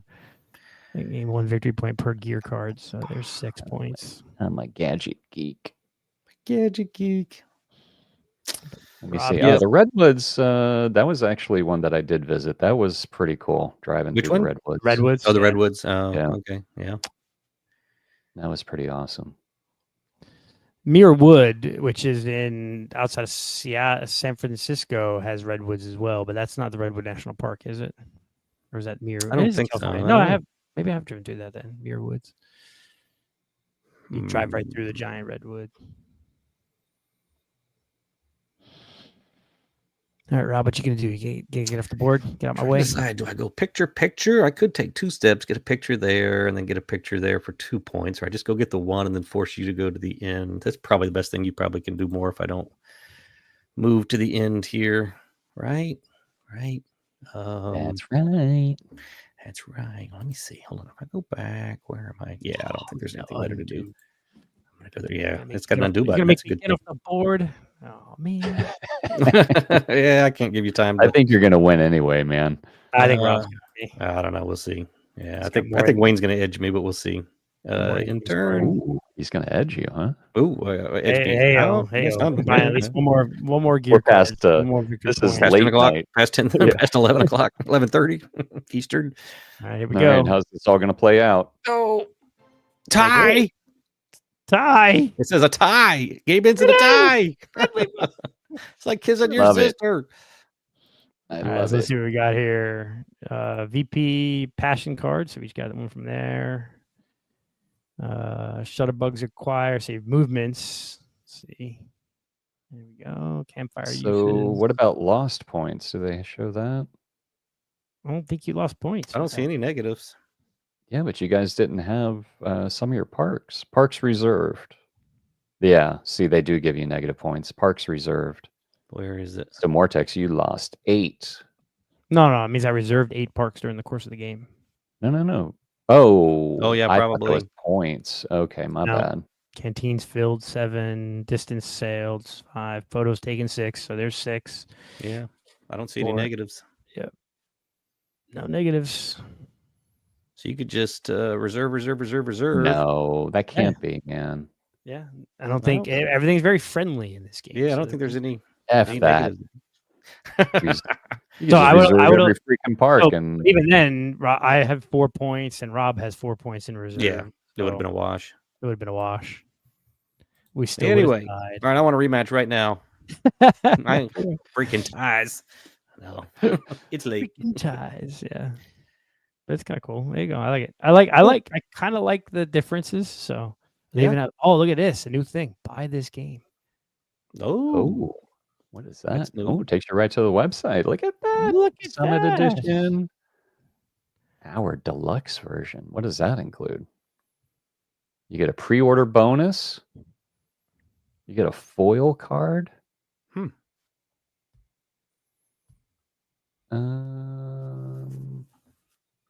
Here we go. Editions. Double layer boards on the player boards. Screen printed wildlife. Player mat and play mat instead of a board. And you get a gold foil. I like the way the die looks. It's expensive though. Like the deluxe copy is like, what is it like? What's the difference? $79.99. You just said it. $49.99 or $79.99. Woof. No, I'll stay with mine. I've even got the mat for mine. Yeah. So, cool. I do like the changes. The changes are pretty cool. Yeah, I enjoy those. Definitely gamed it up a little bit. Yeah. Chris says that's the version I ordered, Mike. So yeah, the fancy version. Fancy version. Well, sure.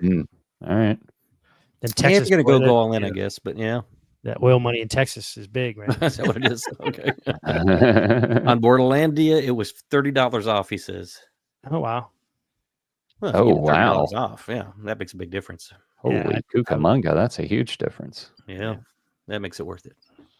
All the Cool. different stuff. So, All right, yeah, thanks. Hour and 45 minutes Should of buy it. BSing, and then I was going to ask if anybody stuck with us all the way, but of course, Yeah. apparently, at least Chris did. So that was good. 6 viewers that fell asleep at their computer, apparently. Oh, okay. Well, yeah. and those are legit viewers. I closed down my screens a while ago. Did you? Good. Yeah, that's good. I'm glad people stuck with us. Yeah, appreciate you guys joining us. So hopefully, I Yeah. mean, that was a look at the new version of Parks. So you granted it's BGA implementation, but you can kind of see the differences in gameplay, and Yeah. So there you go. That was fun. And hopefully next week we'll be back with a regular episode. I suspect Carlos should be back in town. So all things being good and being right, be ready to call in next week. Certainly don't forget to give us a thumbs up. Carlos would have all the information on all those ways to help support the channel, but I'm going to defer because I haven't memorized all that stuff yet. Yeah, So, we need to get a little read card for it. But yeah, exactly. So we can just keep one in my wallet. So I've always got it with me. But anyway.